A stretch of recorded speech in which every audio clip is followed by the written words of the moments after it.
What is going on, Crisis Actors? It is episode 1061 of Pop Culture Crisis. I thought we were going to be late, but I hit live and go before it hit 3:01. So technically, despite what I just put in the chat, we are good to go. I was having some trouble getting the Rumble stream up and running, and then I had to, like the PTZ camera, where when the show starts, it shows like me from that angle there. You have to do this weird thing in OBS where you have to close it, or you have to open it and then close it and then open it again. Otherwise, it doesn't recognize that camera. And I'm like, oh crap! So I close it, open it again. But I got out of the gate. We're good. We were on time. I hope you guys are all having a fantastic. What is it, Wednesday? It's a Wednesday today, yes, ladies and gentlemen. It's a weird week. My name is Brett. I am here with my co-host. Introduce yourself, please. Hello, Crisis Actors. It's Mary, and I know that the show was back yesterday without me, but I'm going to say I hope everyone enjoyed their long weekend and was very patriotic. I couldn't really do much of anything because the weather was terrible here. How terrible is terrible? Because it's been raining nonstop for us. Yeah, same here. Yeah. I don't know what's going on, but it's going to be that way for at least the rest of this week, too. It's been one of those things because I started, like, I was like, I'm going to get 7,000 steps a day. Because on the weekends, I'd get a lot of steps in, 10 to 15,000, not including skating, depending on what we were doing. But that's not the days that would hurt me. It was like the days, because my job requires me to be mostly sedentary, where you'd only get like a couple thousand steps in. But now, I set my goal at like 6,500 on my like app, which we'll get into later, because everybody's using apps and optimizing their health. I still have it set for that, but I get around 10,000 steps a day. So when it was raining out, you have to like either look like a crazy person, or you got to go find some place to go to do that. And walking inside is not the same thing as like what I've realized. Not to go off on a tangent just as we start. It's like the logic that somebody would impart on you is like, oh, just go to the mall. You can get a ton of steps in at the mall.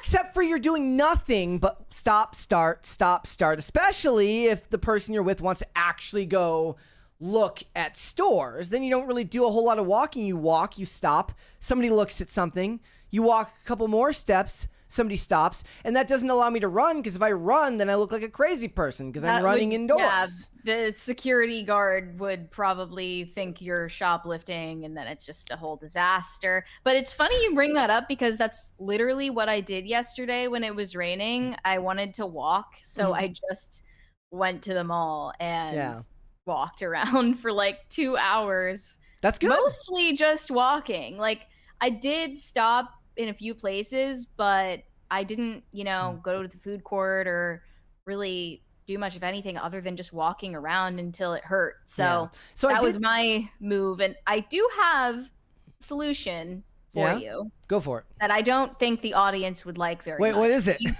You could do this walking standing desk thing. You have a standing desk. Oh, I've thought about that. Put one of those track pads underneath it. And during the show, you can just walk while you talk. What do we think of that idea? Or would you get winded? I don't know how prepared you would be to do that. But. So that's the other thing. So I don't just walk. Like I do intermittent jogging and running, right? Like 28 years of skating. I made a post about this on Instagram last night. 28 years of skating means my knees are like, they're pretty destroyed. Like when I run, on top of, whatever it is, getting winded after however long, and I can run for a jog for a fairly long time, my knees just don't take it. But yesterday, the funniest thing happened. So I go through increments where I'll run a couple of blocks, walk a couple of blocks, run a couple of blocks, and I was running through this apartment complex that they built in our town. There's a family out there, like, looks like they were in it's not a park, but it's, it's like a grass area behind. It's like in between train tracks and the apartment complex. And there's this kid, this like 9-year-old kid just mogs me, comes up and starts like copying my form. And I was like, oh, bro, like, how do you even come back from that? You can't even come back from that. Yeah, that's a permanent aura loss. It was. My cortisol spiked. That's how bad it was. I should have gotten to this earlier, but we do have a $20 super chat from Shane H. Wilder. Happy Wednesday, Brett and Mary. I am currently on a plane heading to my secret mission. My 5 a.m. flight was canceled due to rain. I had to book a new connecting flight. At least there's free Wi-Fi, seltzer water, and Zins. No Pretzels. No Pretzels. Did you get any information on this? What the secret mission is? I don't didn't feel say like I'm in the loop here. He gave like a longer explanation on X about how like his flight got canceled or delayed, canceled. The new one got delayed, and then he did this is just what it's like to fly now, you know. I'm glad that for the most part we don't have to fly. Like Olivia doesn't like flying anyways, so like when we're going back to Michigan, we just drive because it's like 8 hours or whatever, and depending on whether you're in Pennsylvania or Ohio, it's Pennsylvania's nice. Look, Ohio sucks. But as bad as flying is now, and as bad as the customer service is, and the clientele at the airport, and TSA groping you and everything, it's still better, in my opinion, than a long road trip. I can't do long road trips. 5 hours is probably my maximum that I am willing to drive at one time. Really? Yeah. Okay. I don't like it. It's just not for me. Not a fan. And I'm just the type of person that even if I'm well rested, like I'm going to nod off at the wheel, period. There's no question. It's going to happen. So I just can't trust myself. Okay. Yeah. Okay, there you go. We got a bunch of stuff to get into today, guys. But before we get started, as always, hit the like button on this episode. Subscribe to the channel if you're new here and you've not subscribed here yet already. Please and thank you. Share the videos out with everybody in your life that you like, the people in your life that you don't like. If you share it with everybody, the faster the channel grows, and it helps our engagement. So go down into the comments section, argue with people about what we're talking about. That always helps us out as well. Also, remember that if you join as a PCC channel member, you now have access to all of the emojis, including the meatloaf emoji, which people will spam in the chat, which we always appreciate. I'm working on additional bonus content. We will be doing a member, like a members only. Well, it'll be a live stream, but then it'll go members only afterwards. Because I did buy tickets last night to go see He-Man and the Masters of the Universe. I chose that over Scary Movie 6. I'll watch Scary Movie 6, I guess, on streaming whenever it comes out. But it looks like Scary Movie 6 is going to beat it at the box office, which is kind of not hilarious because Scary Movie is an institution to a different extent than He-Man, but obviously still an IP of its own, of its own level of success. So we'll do the review for He-Man. Olivia will look really confused because it won't make sense to her, and I'll be like, this was more my brother's generation, but it'll be a lot of fun. And if you don't catch it live, the only way to catch that is if you are a PCC channel member, so you can go ahead and join on here now. So thank you guys so much for that. What are we getting into today? We are going to talk about Cynthia Erivo straw manning an argument where people talked about hers and Ariana Grande's weird relationship during interviews for months on end. And then she straw mans it and makes it about one specific incident in Singapore, which is not where all of the jokes and the sarcasm came from. And then she makes it a racial issue, despite the fact that after making it a racial issue, she doesn't address any level of racial grievance in the exact quote that she's talking about, which is very, very weird. So we're going to get into that because she's on the cover of it's another one of those, you know how there's always a women's summit somewhere? There's also a women's issue of a magazine coming out. It's always about somebody is taking back control of their narrative. Always. That's always what it is. It doesn't matter what day of the year it is or who it is that they're talking about. Some actress is reclaiming her sexuality or the narrative. You know what it whatever is? That means. So we did the topic yesterday about how people would rather watch movies with guys named Chris and talking animals than old ass women. And I started to realize something. You know how Phil always says that every woman treats the president like her dad? Or is it the opposite? Is it she treats her dad like he's the president, or what was No, that? she like or no. He always says that feminists interact with all men as if they are either the president or their dad. Yes. Or both. Yeah. Maybe the idea is that for women in Hollywood, every man is Harvey Weinstein to an extent. Like they have to. It's what they know. it's the dynamic they're used to because the industry is so predatory. So therefore, it's the only way that they can interact. But we'll get into it. We'll talk about Cynthia Erivo. I don't think her argument is very fair, but some people are defending her, vociferously. So we'll talk about it. We're also going to talk about a guy in a band. His name is Calab Shomo. He was in a band. He's in a band called Beartooth. He's the front man there, and he has come out as gay after being married for 14 years. And there's a lot of to a woman, by the way. To a woman. Yeah. And there's a lot of discourse about whether his behavior was brave, was it stunning, or was it selfish?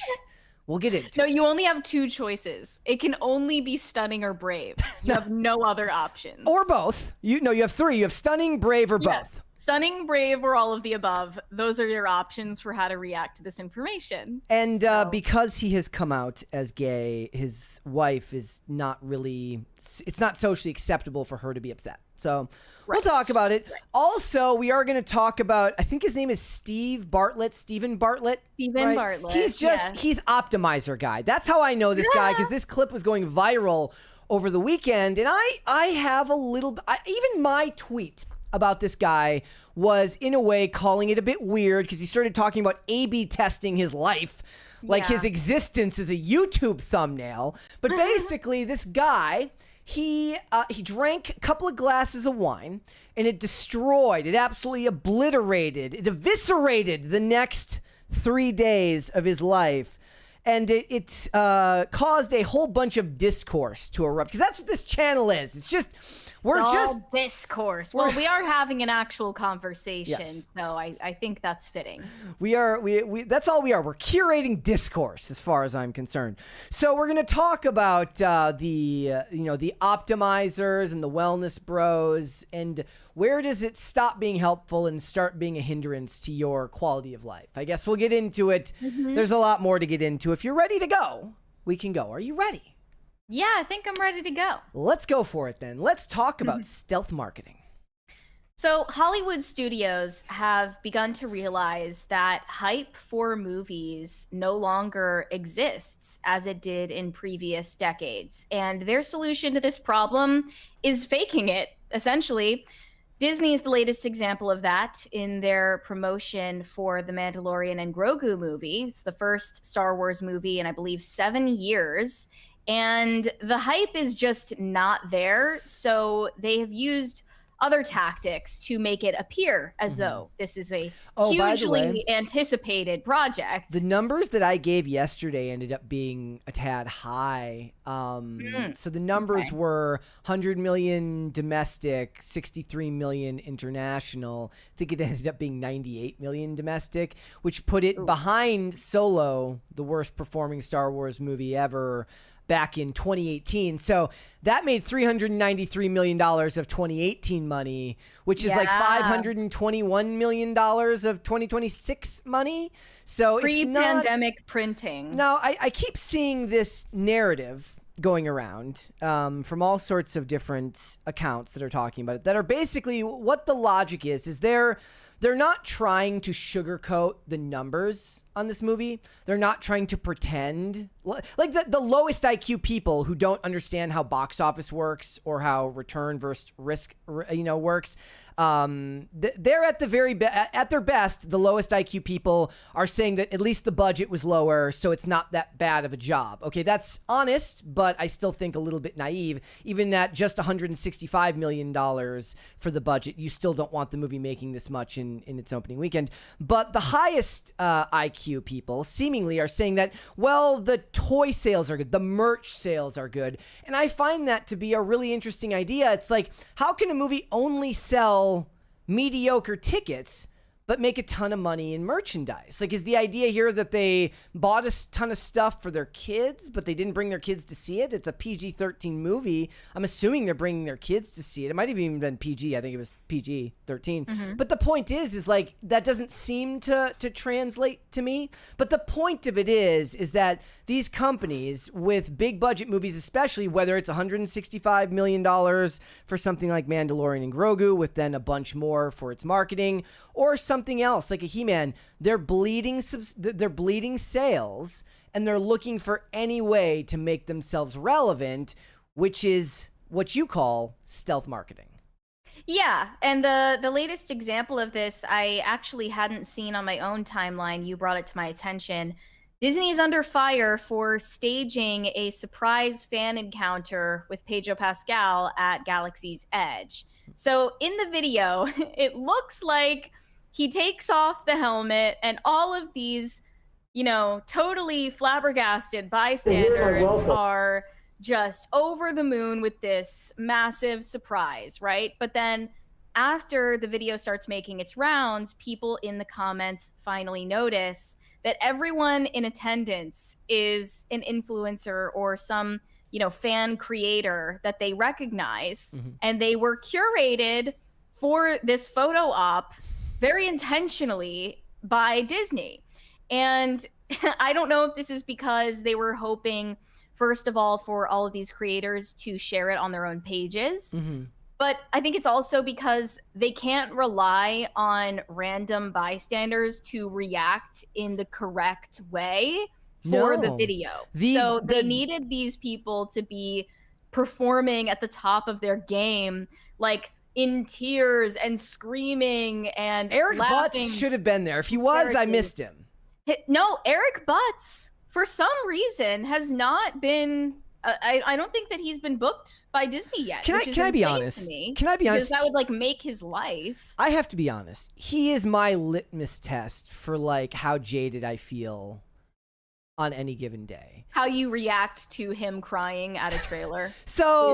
On my worst day, when I'm not exactly being my most charitable, I'm like, who are these people?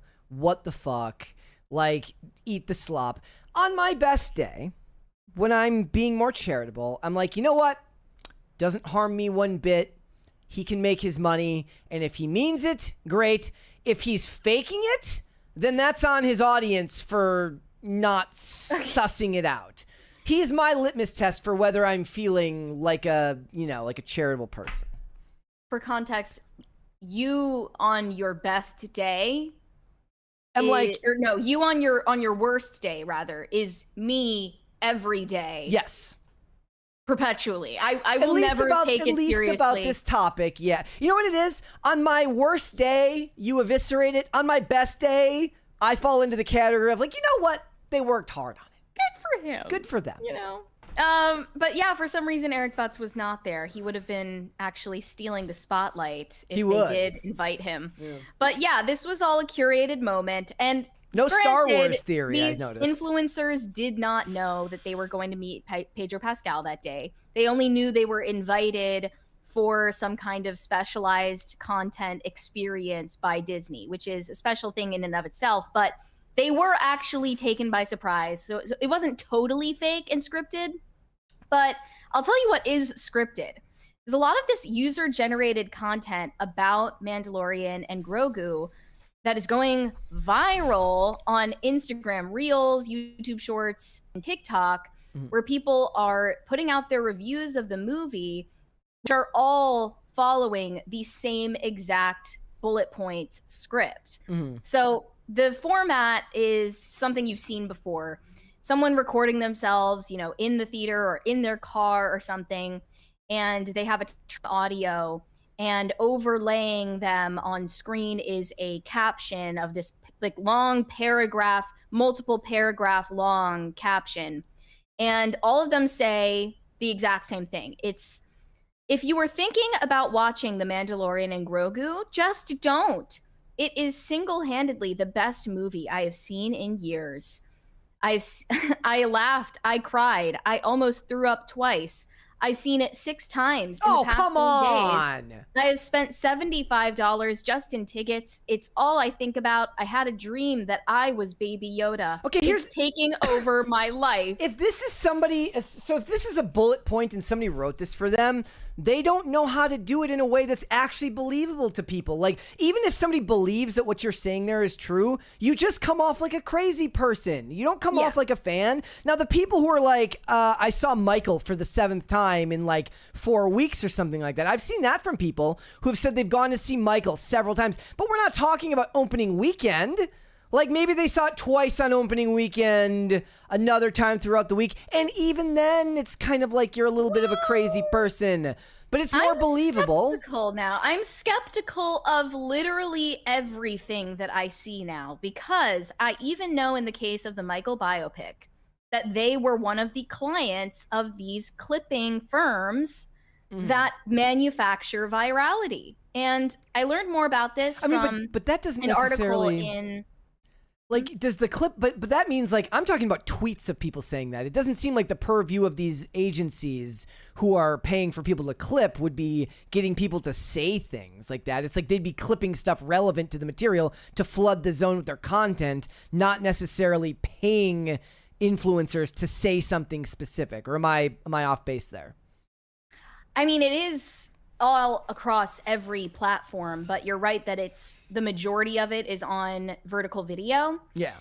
That is on X though as well. So I am going to assume from now on that everything I see, especially when it's related to a new movie, is fake. I'm looking back on the videos of people like crying in the theater, seeing Wuthering Heights. It's all fake to me now. And I learned more about this from an article in New York Magazine, in Vulture actually, titled "The Feed is Fake." That viral song, movie, meme, influencer, and celebrity drama was probably the product of a stealth marketing campaign. Joe Lim estimates that 90% of what you see on the internet is advertising in disguise, and he should know. For 3 years, he ran a company called Floodify, which at its peak operated 65,000 dummy social media accounts used to drum up attention on behalf of paying clients. On a typical day, Floodify posted 50,000 videos across TikTok, Instagram, YouTube, and X, all of them designed to pass for the unscripted output of ordinary users. We promoted music for all the major record labels.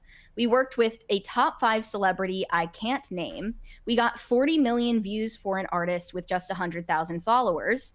He even had demand from politicians. This was my favorite part. He turned to an example of Eric Adams. When Eric Adams was running for re-election, his team asked me to do a campaign with videos of AI-generated influencers shitting on Mamdani.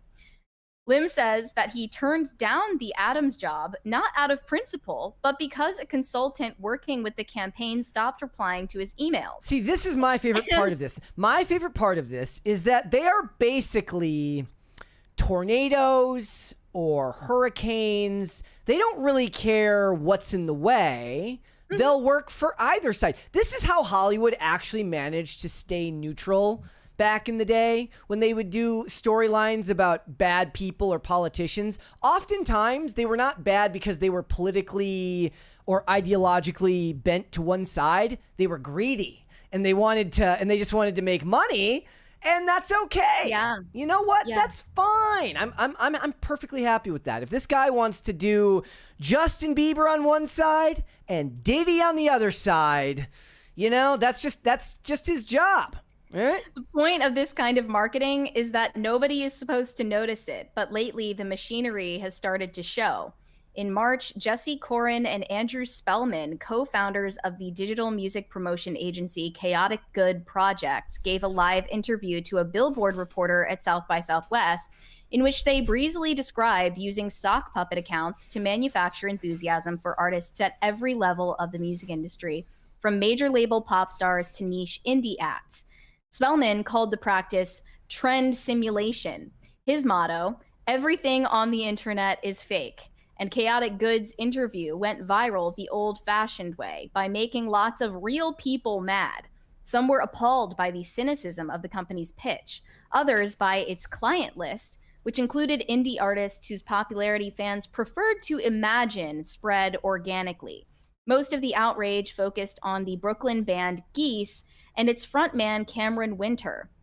And Wired did a piece on this at the time, calling Geese's success a psyop. And the timing did not discourage further conspiratorial thinking. TMZ then published photos of Cameron Winter leaving a restaurant with Olivia Rodrigo, and the subject mostly changed. But the fight missed the larger point. The issue wasn't really whether one rock band had been fraudulently foisted on unsuspecting listeners. It was that the same techniques that Corin and Spellman bragged about on stage are now being used to fool people on every app they go to in order to find out what other people think, not just in music, but across entertainment, politics, consumer products, and celebrity gossip. Shady marketing and propaganda are not new, of course, but what is new is that the entire infrastructure of public conversation has been quietly captured by both. On social media, popular opinion is being formed, measured, and manipulated all at once, and every signal that platforms produce, a trending song, a backlash, a talking point, or the feeling that everybody is suddenly talking about the same thing, can now be fabricated by unseen actors with hidden agendas. We have locked ourselves in the stupidest possible version of Plato's cave, where what looks like spontaneous consensus of the hive mind is often just shadows on the wall, but put there by marketers, political operatives, foreign influence campaigns, or anyone else with a few $100 and something to sell. Everybody is doing this now, and if you're not, you're behind. So essentially, there is no way to go viral the organic way anymore. The need for virality outweighs the supply. Mm-hmm. Yeah, and there's no way around it anymore. Like, the novel things that happened were interesting at a time when you used the internet sparingly, or you weren't glued to social media algorithms 24/7. So in a lot of ways, it felt more organic because it was, in fact, more organic. But, you know, it wouldn't feel so sinister if they were more forthcoming about it, because then what resulted was that Chaotic Good, the promotional agency, ended up deleting their client list from their website. I saw Justin Bieber was on there, and Justin Bieber was everywhere in Coachella week and stuff like that. And also, I saw some posts from like a couple weeks before that. I think it was like Ivory Hecker, who seems to really like Justin Bieber because he's religious, about clips of Justin Bieber going viral of him like talking about Jesus. And I wonder if it's possible. Like the one from Coachella, fine. That was on the Coachella account that went super viral. The post from his performance, fine. That one's organic. But these other ones going viral, I mean, is it possible that that's happening there? From my point of view, at this point, it's not just possible. It is confirmed. Confirmed fake, everything. And they mentioned Justin Bieber later down in this same piece. Yeah, because he was one of the clients on that list that ended up getting deleted from their website. And that was the reason why all of the Biebercella clips were inescapable on everyone's feeds for weeks. And that was one of their campaigns that they spread through Discord to a bunch of freelance editors. It was the same, infrastructure as the clipping company. It's literally called Clipping, that Kick has as their way to promote Clavicular. So it's all the same thing. And then when this journalist asks, well, why, would someone as relevant as Justin Bieber even need this method? Because it's not viral. They're like, oh, you sweet summer child. Like, this is, everyone has to do this now. It's not 2010. And you don't have in his case, it's like in 2010, he had that. It was called the record label that had control of a much smaller, there was less places to get your content. So it could be, the zone could be flooded much easier by one large entity. Now, if you want that level of success, even if you are assigned to a label, you need to go this direction because you're fighting for everyone's attention and time. Well, now the labels have wisened up to how to promote their artists, and this is the cheapest way to do it. That was another thing they emphasized in this piece. It's the cheapest way to go viral and market something with the highest return on investment by far, compared to not just billboards, but also banner ads on websites where you read content. It's not even comparable, the return on investment for the amount of views that you can get this method. And it's basically a flat rate where you don't have to pay more based on the performance of these videos. You pay upfront, and if it flops, it flops. There is a possibility that you could pay for clipping and the campaign flops. Oh, also, if you want to tie it back into what we were talking about real hype versus fake hype, if the idea here is that the hype around Mandalorian and Grogu is fake, which I buy, the box office bears that out. Michael's going to hit $1 billion because Michael Jackson is the most famous celebrity of all time. He doesn't need clipping because he existed before the age of the internet really took hold, and his level. Like, people will now compare like his YouTube video stats to like children of the YouTube age's video stats, and I'm like, you understand that like those numbers aren't comparable in any way, shape, or form. With movies, there is still some transparency around the relevance of a movie based on ticket sales, of course, but with other things, it's more shrouded in doubt and speculation, because every social media platform hides their analytics and only releases it selectively based on proprietary metrics that are favorable and flattering to the platform itself. So there is really no way to know ultimately.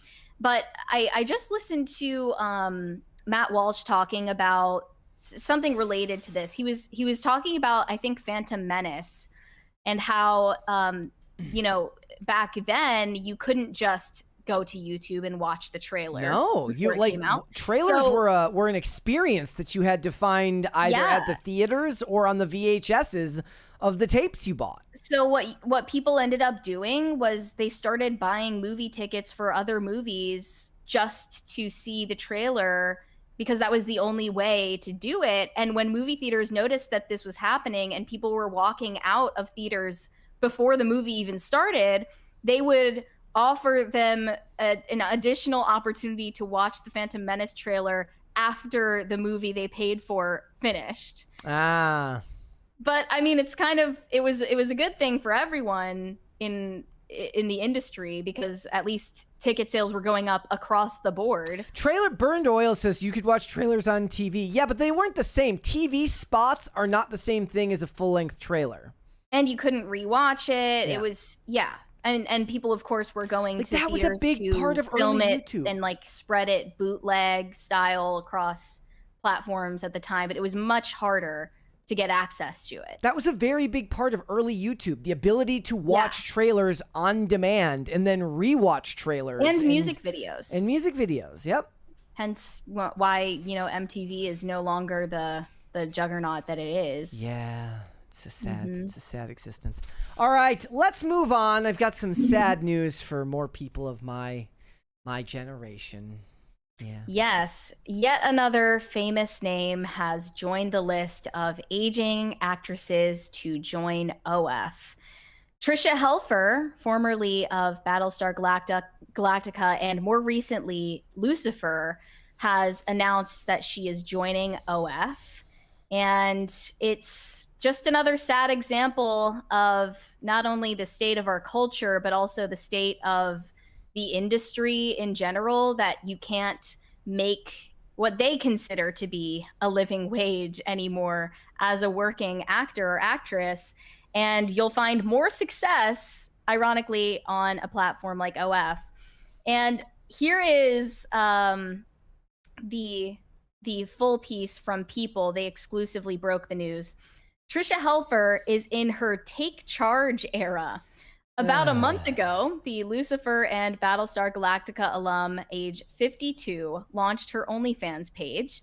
Now she is going public about her decision to take the stigma off, or take the stigma off a bit. Yeah. What? At my age, I am in my do what I want phase of life. I'm tired of being told what to do and how to do it. I'm looking at it as something to have fun with and something that I can be in control of. Helfer says that her content will feature a mixture of professional photography and self-shot photos and videos, as well as live stream Q&As. I'm keeping with my brand, albeit the sexier side of my brand. It'll be a mix of artistic shots with great photographers and pictures and videos of quiet and silly times at home, feeding my goats or weeding my garden. I posted a picture recently of me out in my garden watering my plants, and I had my work boots on, but it was hot outside, so I was in a bikini. I enjoy shocking a little bit.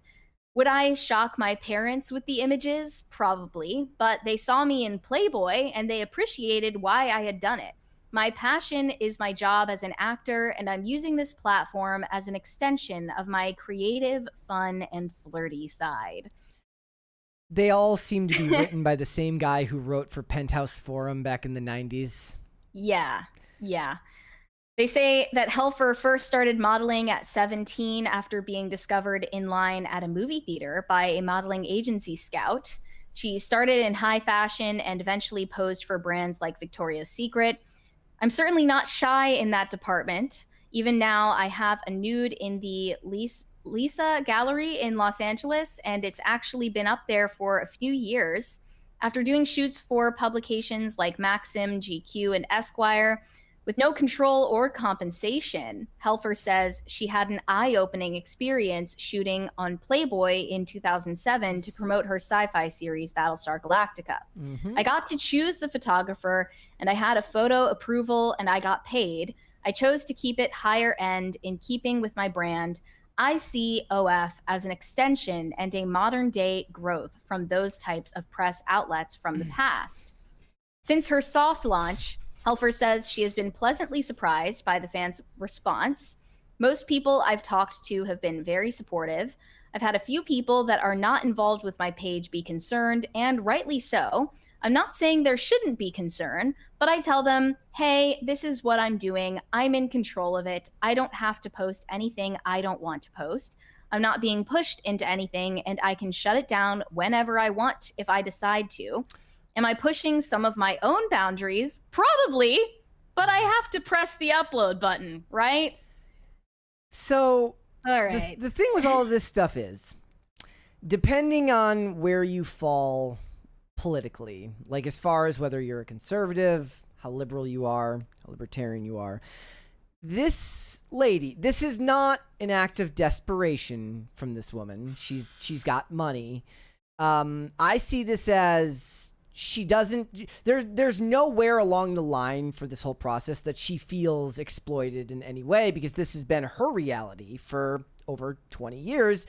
The only difference is now she'll keep the majority of the money and other people won't, and that's the most attractive thing for most of the people in that position who had to make, you know, not producer money to show themselves like that 20 years ago. And artist types don't look at modesty the way that other people do.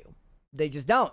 So for her, I don't think along the way that she ever gave this a second thought. I think she probably thought, oh, that's awesome. I have a way to expand my income base beyond just conventions and stuff. So, you know, it's not a matter of whether we can have that discussion about whether it's sad, whether it's right or wrong, all of that stuff. We have those discussions all the time.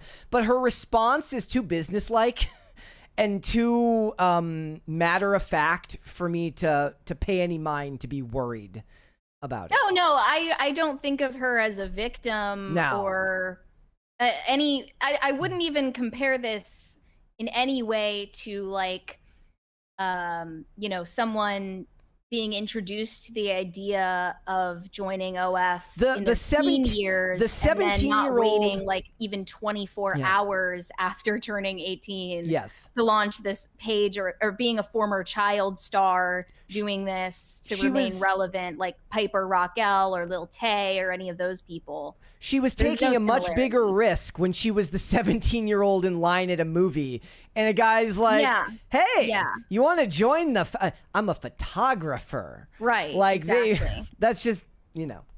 And that's how it used to work before they scouted people via social media. Mike in the chat says, Brett, it's not desperation. Showing your 50-year-old lady cave on the internet is literally in the dictionary as an example for the word desperate. Bats probably flying out of that thing. Well, the point is she's not financially desperate, but depends she on your is definition of the evidently word. Desperate for validation and has not matured to match her age. At 52, it's classless for a woman of any age to be doing this, but at 52, you would hope there are parts of your life where you can feel, validated and worthy outside of your appearance. And unfortunately, she's been divorced since 2019. And I believe if she were married, this wouldn't have happened. Yes. So that's the other thing. I think I misspoke recently on an episode. So I'm sure somebody commented on it whenever the segment came out when I mentioned her and said that she was married to Michael Shanks. She was not married to Michael Shanks. I was wrong. But I hate to see Carla from Burn Notice put herself at risk. I hope she's taking great precautions with her current choices. She was married to someone named Jonathan Marshall. Not somebody I know. Yeah, for a long time, actually. But yeah, they divorced in 2019. I don't think that she would be doing this if she were married. Of course, some married women do OF.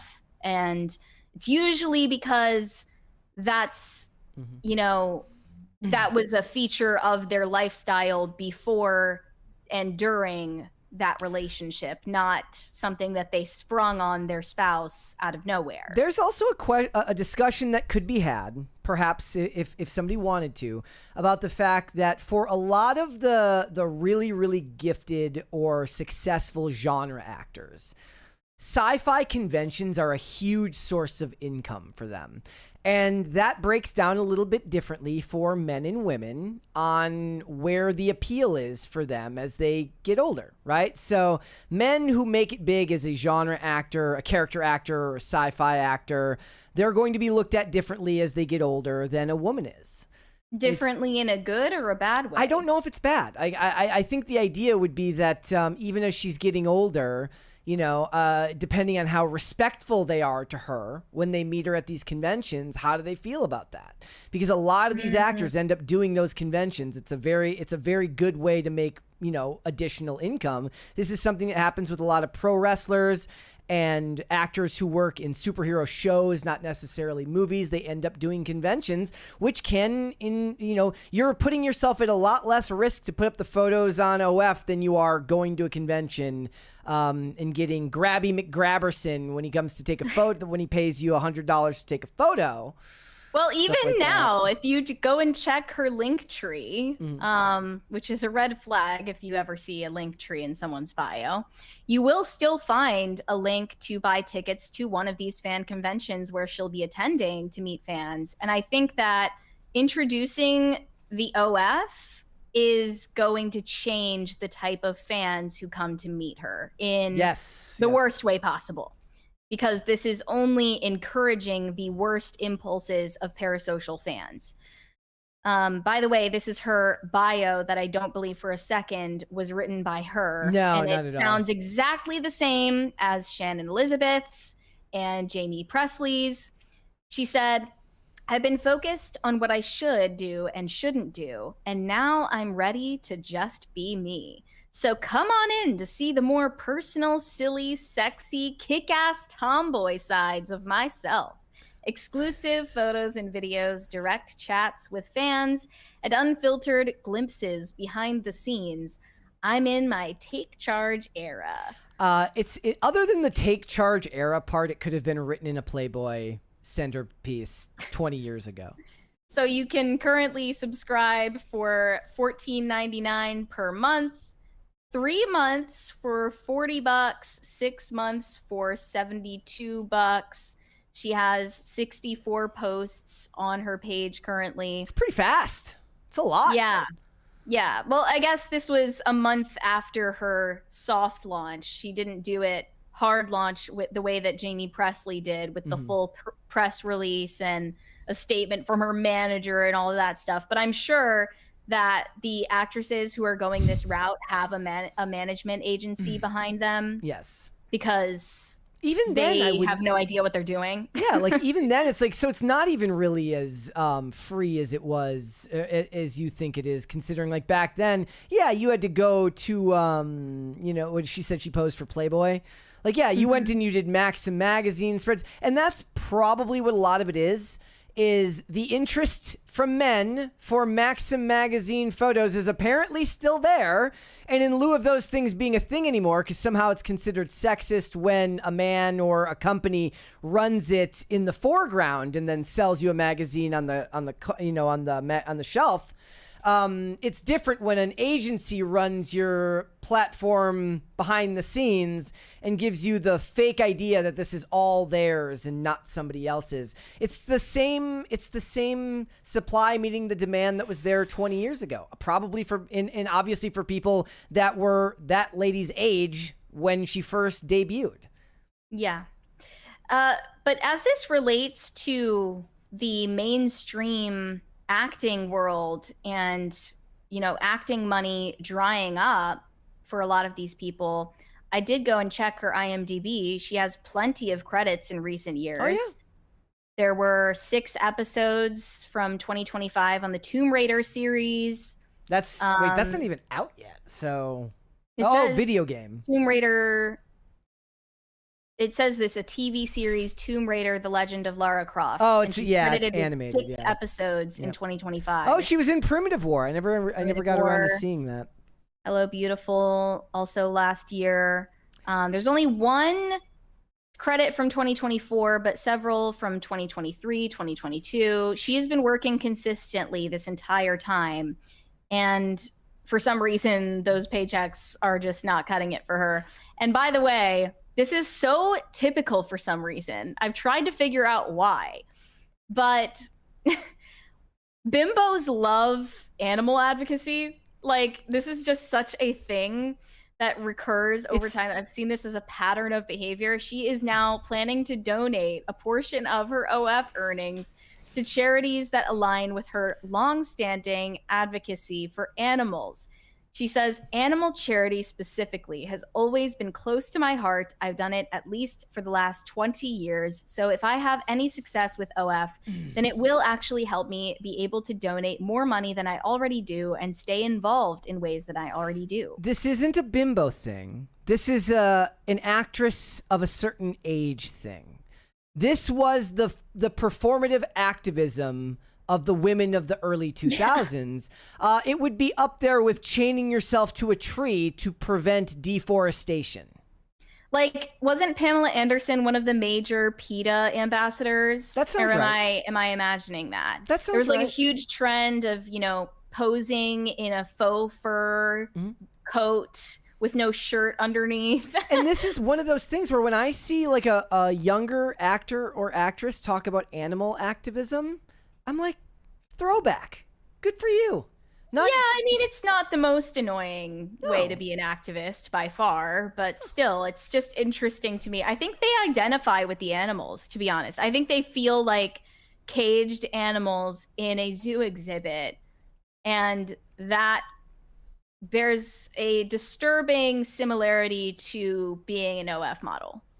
They got to protect the animals. The women of 20 years ago all wanted to be animal activists. That's what it is.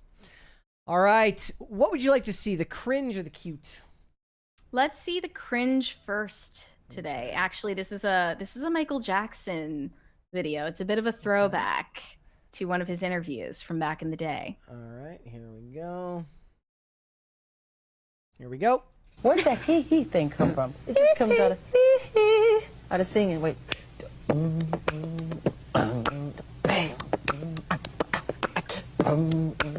Heaven forbid a guy wants to beatbox a little bit. Bro is just not answering the question.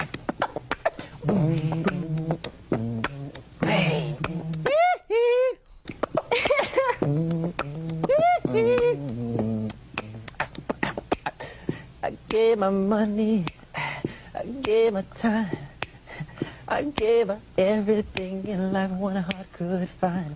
If I was Michael Jackson, I didn't want to answer a question, I'd do the exact same thing. When in doubt, just start beatboxing and do not elaborate. The wheel is right, no fucking still I cry. It's not even cringe. This is master control of your interview environment. You're not in control. Yeah. This is the even less weird the less weird version of that Russell Brand thing when he was doing the thing with Piers Morgan. He's like, "What's your favorite Bible verse?" And he's like, "About that." At that point, just flip to a random page and just start reading. Yep. You know, don't even answer the question. Just start reading. I mean, the only worse would be some type of like evasive answer, like whichever one I read that day. Right. You know, maybe Justin Bieber would do more press if he realized that he could just start singing mid-interview instead of answering questions he doesn't want to answer. He could do that if he wanted to. They're like, "Did you get a hair transplant?" And he's like, baby. Like, Oprah is just like, "All right, you're not answering the question, but I'm just vibing." Yep. Like, all right, I don't know what to do. Well, here. I mean, look, this type of interview, she's bad at her job if she's like, "Excuse me, you haven't answered the question. Stop singing. Stop it. So do you have an answer or what?" Like, sorry. All right, cute of the day. This one from Morticia McFly. No name, but it looks like a very, very loving dog. Is that a Dalmatian, or am I just like bad at I don't know, but it's a very cute dog. Cute dog. Very cute dog. All right, let's get into it. Let's talk about Cynthia Erivo and the straw man argument that she has foisted upon all of us. Yeah, Cynthia Erivo has finally decided it's time to emerge from the shadows and address all of the weirdness from the Wicked and Wicked for Good press tours that plagued the internet for months on end. The weird friendship that appeared to be toxic and codependent between these co-stars, Cynthia and Ariana Grande, is finally being addressed. But instead of really honestly responding to the backlash, Cynthia Erivo has decided to call all of us racist scumbags. That was really at the root of all of the hate and all of the analysis of their weird interactions and interviews where they were crying and fondling each other. If you think that's weird, you're racist. Mm-hmm. The cover story in Variety is titled, "How Cynthia Erivo Survived Wicked and Thrived. People thought I was being myself, even though I was green." That's just such a weird quote to pull for the headline. I like it. But it's in keeping with all of what we know about her personality. But, you know, let's now talk about how Cynthia Erivo survived Wicked. I had to survive Wicked. Yeah. We had to survive Wicked together. We're the real victims here. I'm going to file a class action. Yeah, I mean, what am I, chopped liver? When Cynthia Erivo describes life inside the Wicked machine, it's hard not to picture a woman swept up by a cyclone. She says of the past 4 years, we were holding on by threads, and we were really trying to take care of each other. We, of course, refers to Erivo and her co-star Ariana Grande, as she and I meet on April morning at the Hotel Cafe Royale in London. Erivo is 6 months past the release of Wicked for Good, the sequel that could turn the two-movie franchise into a $1.2 billion juggernaut. Currently, she is on stage in Dracula, in a one-woman show. By the way, she is playing every part. Mm-hmm. That's kind of why she's stepped away from the spotlight of mainstream Hollywood. But Erivo, a queer Black woman who made one of movie history's iconic characters into her own, is clearly still processing what turned out to be an extraordinarily challenging experience. And I remember it was very challenging for us as well, as it all unfolded. She says it's very interesting watching what people's perception is versus what the reality actually is. Lots of psychologists seated at home deciding who we were, what we were going through, what we were doing, and why. Early on, the two co-stars made a conscious decision to nurture their relationship. She says this herself.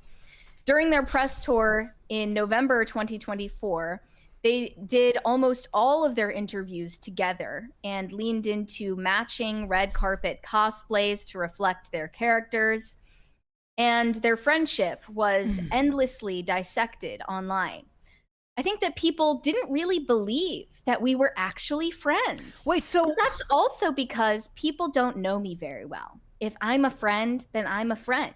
If I'm not, then I'm not. What does she mean by that? I thought people Here's thought the they thing. were too friendly. Nobody at the time, or even now, was questioning whether or not Ariana Grande and Cynthia Erivo were really friends. What they were saying is that this is a toxic, codependent friendship that has exceeded the boundaries of any normal friendship. They weren't questioning, oh, well, they're faking it. They're not really friends. They must hate each other. No one was saying that. So she's already strawmanning the argument to begin with. And there is a way to do this in a not weird way. I was like, it just so happened, like over the weekend, I was reading these old interviews with like Emily Deschanel, the actress, and she would talk about like what it took to make a show like Bones for 12 seasons, where she has to play like very close to this guy who she's not in a relationship with in real life and is in the show later on. And they became very, very good friends. And basically says, like, we said early on, like, if we're annoying, just tell me I'm annoying. And, you know, when the day's over, we go home. And when the show started, we would, like, rehearse on Saturdays, and we really got to be close. But then, you know, I had kids. Him and his wife had kids. We had to start spending less time together. But it was all basically down to communication. But I'll tell you what, if they were in interviews petting each other and being weird, people would have been like, okay, what the hell is going on with this? There's like people aren't questioning as if like there aren't ways in which you can have like very, very interesting close relationships on the set of a movie. I'm sure that is possible, and probably even more so for TV, which, you know, is just exponentially more of your time than all that.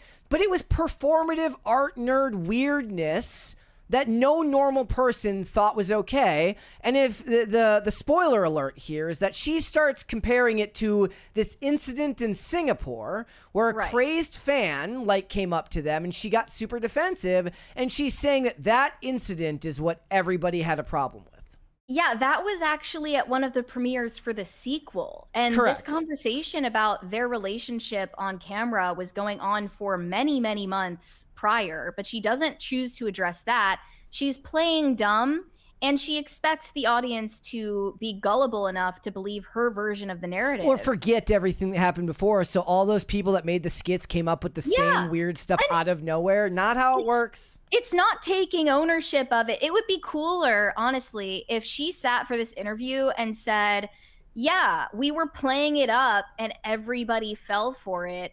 And we made way more money on the back end because all of you were talking about how weird we are. Joke's on you. Like, that would be way cooler to just own up to it. Mm-hmm. One of the clips actually at the time, which didn't get as much attention as the other ones, especially the like holding space for defying gravity one, was really proof that this was premeditated from the beginning. Was it the copying Ariana Grande, the language stuff, the copying the words? Yes. Yeah. Ariana Grande read Cynthia Erivo's memoir and memorized paragraphs from it.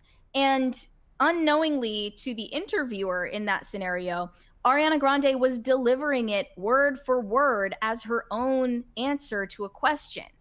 She memorized lines from Cynthia's memoir and, you know, tried to slip it under the radar, but people did notice. But you're the weird one. You can't do that and then say, oh, people were just scrutinizing us and like acting like we were, you know, like had a toxic relationship with each other. No, you premeditated every last moment of that press tour. Don't act like you were playing dumb now.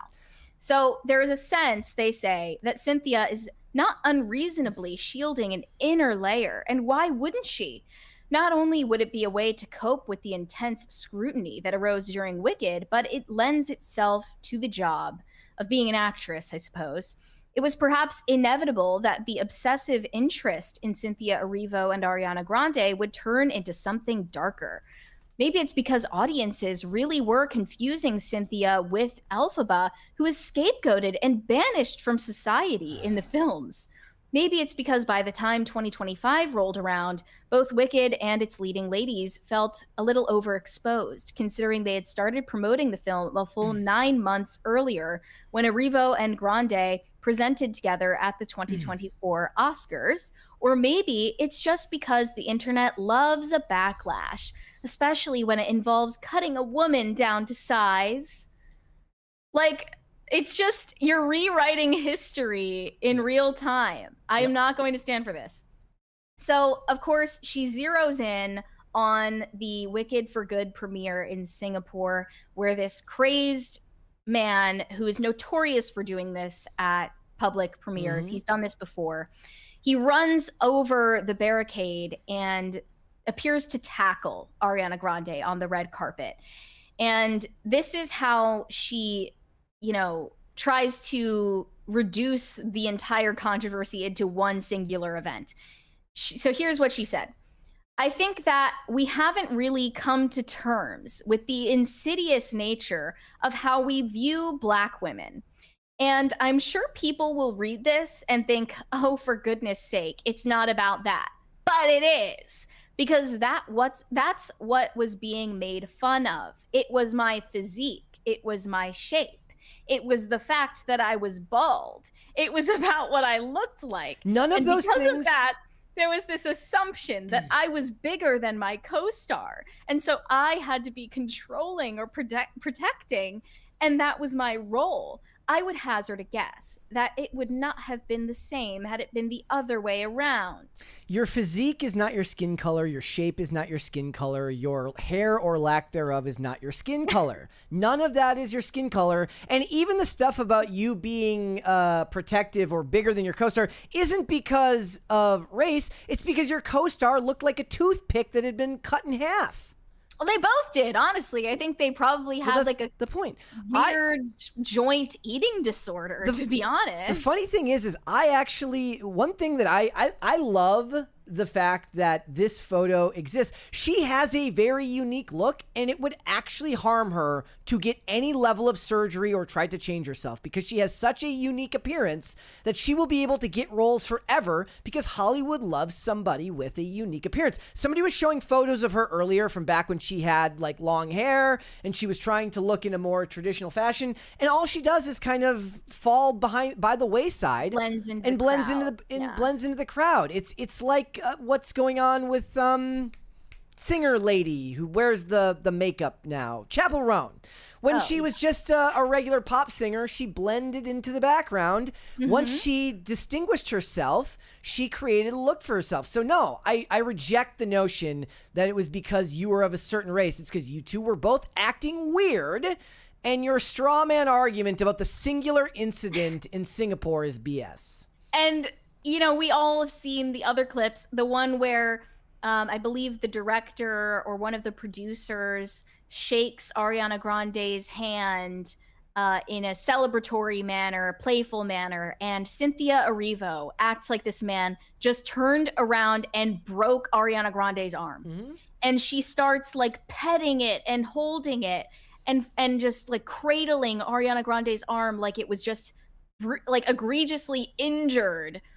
Or the other video from, I believe, the same panel where Ariana tries to open her water bottle without mommy Cynthia's help. And Cynthia is side-eyeing this the entire time like a total creep, waiting for the opportunity to jump in and open the water bottle for her frail co-star. Clearly, the protector role is the one that you yourself embraced. No one projected that onto you after the fact. That was all, I believe, before the Singapore premiere, by the way. But she goes further to say the controversy surrounding the Singapore premiere discouraged her from campaigning for an Oscar. Humanity. Quote, I just felt like my humanity had been bastardized. I felt like something I did instinctively had been made to be something that it simply was not, because of the way people see women who look like me and because of the assumptions that are made. And I just didn't want to be a part of that. Really and truly. I didn't want to put myself through it. I didn't feel like I deserved it. It didn't help that it felt like there was already a sort of upturned nose at the second installment, even though we all knew there was a second film coming, and we were just doing our jobs. But it didn't make as much money as the first one. And by the way, I don't believe, I'm sorry, I don't believe a word she just said in that specific paragraph. I think she's too business-minded, and too successful now to believe that she would let that level of insecurity prevent her from going after what she wants. Oh, and what she wants has nothing to do with the box office or the money, really. All of these people care about Oscars more than anything. And you're all but contractually obligated to aggressively vie for an Oscar if you're part of one of these movies that's nominated. Like, it is part of the job just as much as the acting part. You go to the luncheons and you go to the panels and you attend all the events and you get in the room with people who have deciding power on that sort of thing. So I don't take what she's saying at face value. She is playing dumb. Like, she's a weird person, but she's not dumb. Like, she knows what she's doing. Well, that's what I'm saying. The most successful people in Hollywood have to be a little bit crazy and artistic, but also business minded, and do what's best for their careers. And I don't believe that she would have prevented herself from campaigning for an Oscar because she was self-conscious. Can we play this clip from Variety about becoming a meme? There was this specific moment of Cynthia on one of the red carpets reacting to a question that became like this GIF that was used. It's all over X now. I see it all the time, where she's like taking her acrylic nails and like tapping her forehead like this and her bald head. Here's how she explains that. Let's see. I saw.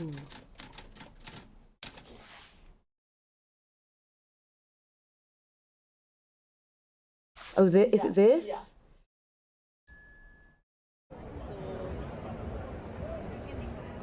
I think they asked me what role I wanted to play or something, and I was thinking, so I just was tapping my head.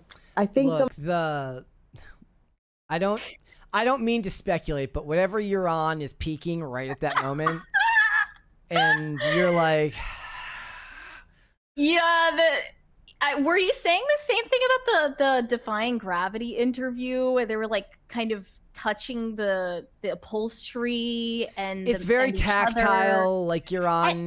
And Ariana was grabbing Cynthia's finger, like holding it, like holding hands, but just her finger, and she was like touching the acrylic nails. It was like this weird thing, and it's not even to discuss like all of the weirdness from Ariana Grande. It wasn't just Cynthia being weird. Like, Ariana was doing this whole like, oh, I'm just like a scared little baby. Also, if you question whether what I'm suggesting is possible that an actor could be on a red carpet or doing an interview on substances, I draw your attention back to Hayden Panettiere, who was being given happy pills by her team right before going out on interviews that would suddenly give her a burst of energy.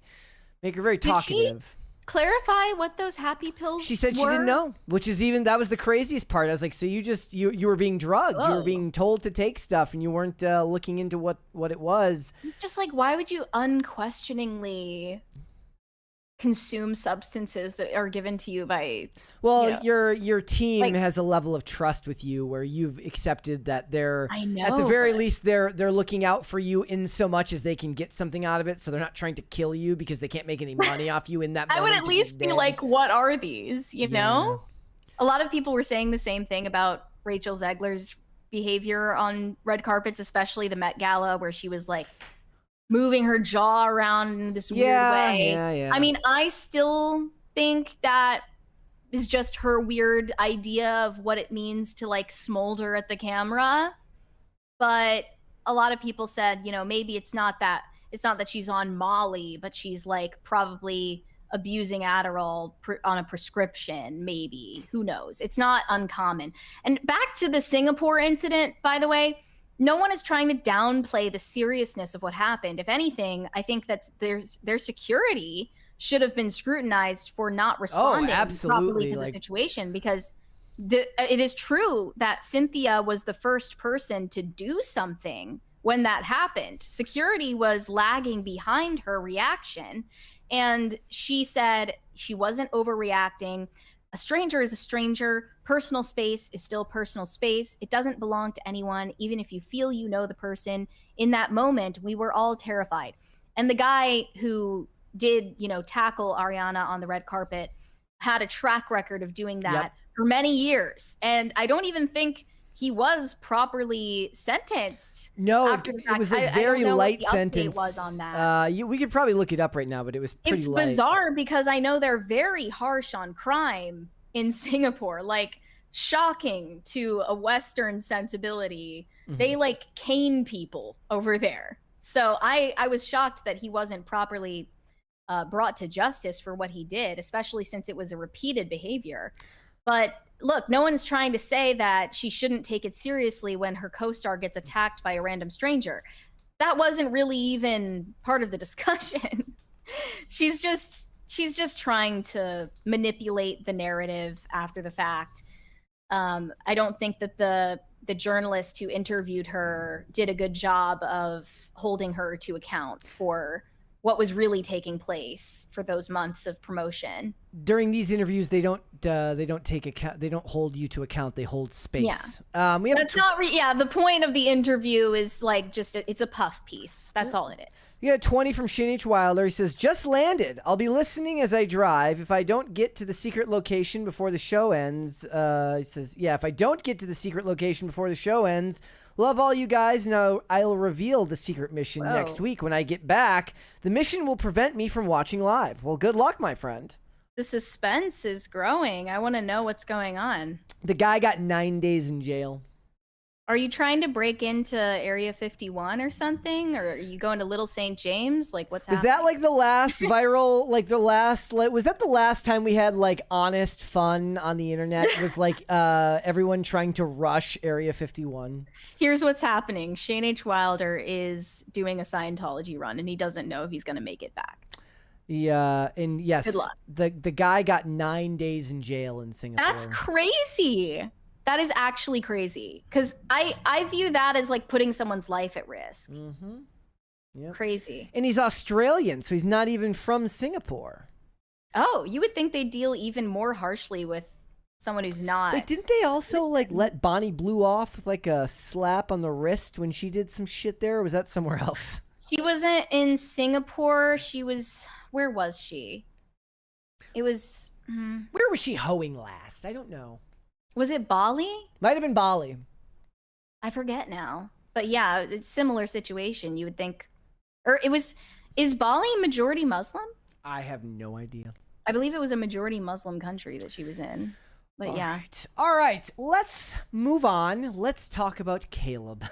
Yeah. So I think some of the former or current emo kids in the audience are going to recognize this name. We're talking about Calab Shomo. He is the frontman of a band called Beartooth and formerly of Attack Attack, which was a huge deal during like the MySpace era, the peak of Warped Tour. And I hadn't really been keeping tabs on Calab Shomo's personal life because I usually don't. If I find out that someone is annoying, I try to just put that in the vault and enjoy the music. I listened to Beartooth many years ago, but eventually like it just started sounding cringe to me. So I stopped streaming their music a long time ago. He looks like Christian Kane from Leverage in the show Angel on the picture on the right. It looks nothing like him in the other photos. He looks like a man who is cosplaying as Youngblood. Nowadays, that's what he looks like. Anyway, the news is he just announced a handful of days ago that he is coming out officially as a proud gay man. And as you can see in the article here, he is married to a woman and has been for 14 years. Unbeknownst to her this entire time, her husband and the father of her children is gay. And he felt it was the right time to finally come out and tell the world and let his freak flag fly. So here's his announcement. There's been a lot of speculation surrounding my personal life as of late, and I feel compelled to set the record straight before it affects those I love any further. I am a proudly gay man. This is something I've been unpacking and reckoning with in my life for quite some time now. It's been difficult to navigate the feelings surrounding the subject and figure out what to do with this fact. When it comes to my art and Beartooth, I have always strived to chase who I am in the deepest part of my soul from album to album. As you could gather, if you followed the band at all in the earlier years, there are 4 very self-deprecating albums about exploring my religious upbringing, depression, self-hatred, self-loathing, and hopelessness. I am grateful for all of these albums, yet feel embarrassed at times that I wouldn't allow myself to really dig up the roots for so long.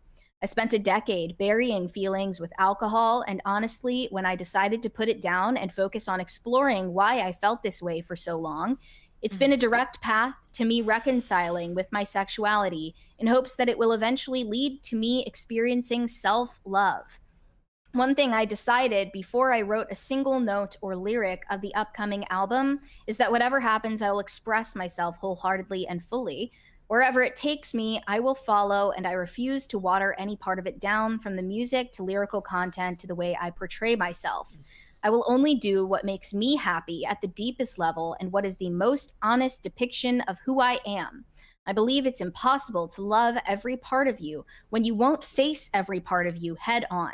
I'm trying to finally be proud of who I am, and I think this is a massive part of that journey. To those who have shown me love, empowerment through living life freely and openly in my presence, supporting the queer community, or simply telling me you love me, whoever I am forever in your debt, and I hope you know what you mean to me. I encourage anyone who is struggling with who they are to give yourself grace, give yourself patience, be honest with yourself, do the hard work instead of burying it down as deep as you physically can, thinking it will change like I did. Holding these things in only hurts you and those around you. Love you all, and hopefully this is a step in the right direction to loving myself one day. So really, like, the message here is distilled in this one line: I will only do what makes me happy. We have a 20 before we move on from Weary Traveler. It says, Crabcore lives forever. Yeah, he can never make me hate Crabcore, of course. I'm not going to let this sully the reputation of the music I love. But he's not coming out as gay, really, if you think about it. Ultimately, he is coming out as Calab sexual. Like, that's his sexual orientation, is self-love. Yeah, he's not really into any men as much as he's into himself. Thank you. Great timing with that one.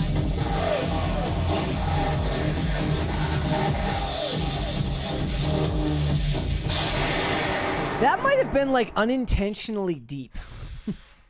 From him or from From me? you. From you. That might have been like unintentionally deep. I was being intentional about it, but thank you. I'm saying, like, but deeper than perhaps you meant it. You meant it to be, meaning that it's not about his sexuality. It's about coming out with the notion that you will put yourself before all others, Right. and do only what is good for you. Right. He's not considering how this will affect other people. He's paying lip service to treating the people around him with the same level of reverence, but he really puts himself at the top of his priority list. That is his value system. Would it have self-love. so would it have been, before we even get into how this affects his wife of 14 years, would it have been less of a story if perhaps it wasn't couched in such self-obsessive language? Sure. I mean, he could have just said, I'm gay, and kind of moved on with his life. Somebody who's been like a closet conservative their whole life should write something like this about, I used to stay quiet at family barbecues, but no more. I will be living authentically me and telling you that having an ID to vote is not a crazy concept. And you should have to... His worldview is that self-love is the pinnacle of one's existence, and it's equivalent to a religious awakening for him. Mm-hmm. Now, let's get to his wife, because she's in a really difficult position right now, not just because, her husband comes out as gay. This happens to a lot of people who are not in the public eye, and that's hard enough. She's Fleur. But she also has the commentariat waiting for her response, and she is under threat. If she has anything critical to say about her husband's behavior, she is going to be deemed a bigot and a homophobe. So here is the response that she published just hours later after his coming out post. And it was alongside a video of them dancing together. And by the way, she has now privated her Instagram account because of the backlash that she received for even just this tepid statement. I will always want to love, protect, and support Caleb. I have cared more about his well-being over the years than anything else in the world. To see the confusion and pain he went through and the highs and lows and wanting to help but not knowing how, you never want anything more for your person than for them to just be okay. She went on to admit how difficult dealing with the duality of this situation has been for her, including the constant battle of wondering if she is a bad person for wondering WTF this means for your world and the anger you also feel. I am the only person that is having to deal with the duality of this situation. To support him whilst losing everything has been incredibly hard to figure out. You can love and support your person through the hardest time in their life, whilst also be completely demolished and lose yourself at the same time. She emphasized that she will always support Caleb and cherish the years they spent together, but confirmed that their marriage has come to an end. Our nearly 14 years of marriage was wonderful and full of so much fun, adventure, and love. Nobody will know anything about our marriage like we do, and no one can ever truly know what depths of love exist between two people unless they are those people. I already miss it, and my husband more than anything. Our story was a good one, and now it is done. So you can really tell that she's poured so much energy into Caleb, and Caleb did not even have one thing to say about her in his statement. Mm-hmm. He is profoundly unconcerned with the effects this has on other people, even though he paid lip service to that in his announcement. Yeah. And now people are even criticizing this wording from her to the point where she had to lock down her account as a result. They're scrutinizing the history of their entire relationship, and I don't know most of the details of it. I did see people claiming, though, that Fleur, his wife, now ex-wife, is actually his abuser, and that they're alleging that she took advantage of him because at the time that they got married, he was 19 years old and she was 25 years old. Now, I don't know all of the details. I don't know how they met. I don't know when they met because there are conflicting messages. Yeah. Some people are saying that he was underage when they met. Other people are saying otherwise. Some people are saying he was underage when they started dating. Other people are saying otherwise. So I don't really know what's going on here, but clearly it's more complicated than they're claiming. They think that he is a victim of grooming and that she is an abuser, and he is finally breaking free from this relationship, which is essentially a prison from their perspective. They say she manipulated him using her experience, authority, and emotional influence to lock him into a relationship before he could even figure out his own sexuality. And now that he finally escaped, is finally free, and that this traumatized, courageous man has found the strength to say, I'm gay and I can't live a lie anymore, the world calls him selfish and trash. This innocent man is receiving an incredible amount of hatred, dehumanization, and cruelty simply for wanting to live like a normal human being. Meanwhile, his abuser receives empathy, compassion, and understanding for perpetrating the most immoral form of abuse and exploitation. Just imagine if the genders were reversed, how the world would react. A young lesbian girl who hadn't yet come to terms with her sexuality pursued by a 27-year-old straight man who managed to marry her. Wait, I thought she was 25, not 27. Why did they make the guy older in this hypothetical? Well, exactly. It's like what people the hell? are twisting shit because, as far as I'm aware, Caleb was 19 and Fleur was 25 when they got married. Now they're changing it to he was 17 and in high school and she was 27 and whatever, the real details don't matter. We're just going to celebrate this man uncritically, unquestioningly, because that's how you remain loyal to liberal orthodoxy, which is the self above all. They have kids? They do They have do, kids. right? Yep. Yeah. Yeah. And I'm just saying, it's hard to take this seriously when, I mean, I said this off camera earlier, but I'd be willing to say it publicly. You were able to close your eyes, grit your teeth, and think of the queen for 14 years, more than 14 years, actually. And suddenly you feel like it's time to live your truth.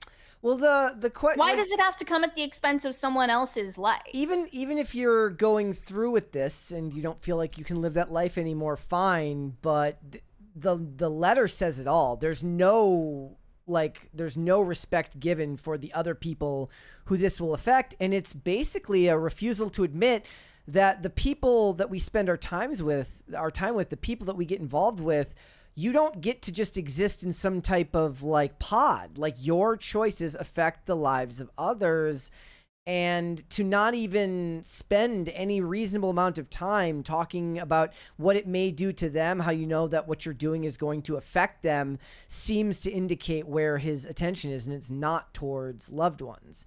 Now, perhaps he says something about that later on down the line, but first statement indicates where your thoughts are on the matter.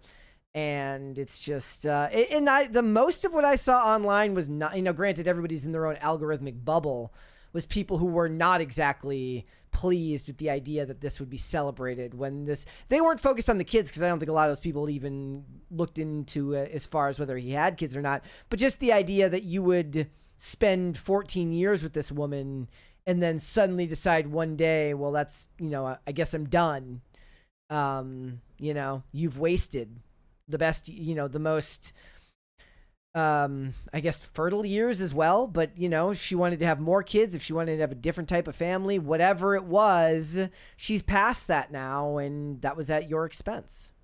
Right, exactly. And this rant about his wife being an abuser just is totally detached from reality, because, certainly there is criticism of Caleb's actions online, but from what I've seen, actually, most of the discourse is agreeing here with the accusation that she took advantage of him and that she is not being supportive enough of his announcement that he's gay. So most of the backlash is, from what I've been able to tell, directed her way. Oh yeah, absolutely. I mean, it depends. I like I said, depends on the corner of the internet you're looking at that time. At least where I was looking at on X, it was mostly people that were none too happy with his decision because of how it would affect her. And like I said, that wasn't even as far as to like what that's going to do with the kids, where now your lives get infinitely more difficult. Just not just because of his choices, as far as his identity, but as far as like the logistical life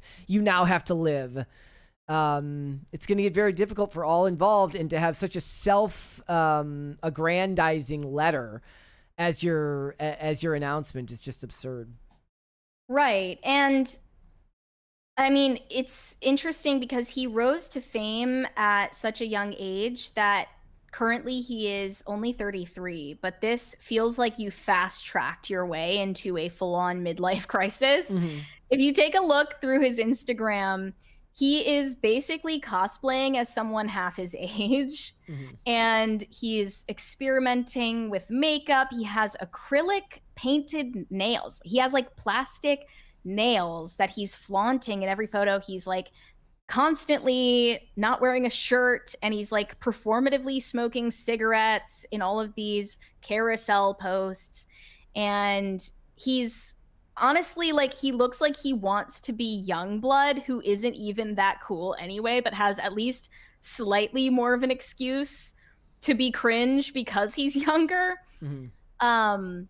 By the way, I just came across a tweet that clarified, sorry, they do not have kids. They didn't have kids during their marriage. Okay. Okay, well then... I would stand by my criticisms, though. Okay. It would only be more egregious, of course, if they did have children and he didn't make any mention of them. But it does change a little bit, because like not addressing both the wife is bad enough, but if there had been kids and not addressing how their lives are going to change would be even more self-obsessed than it came across to begin with.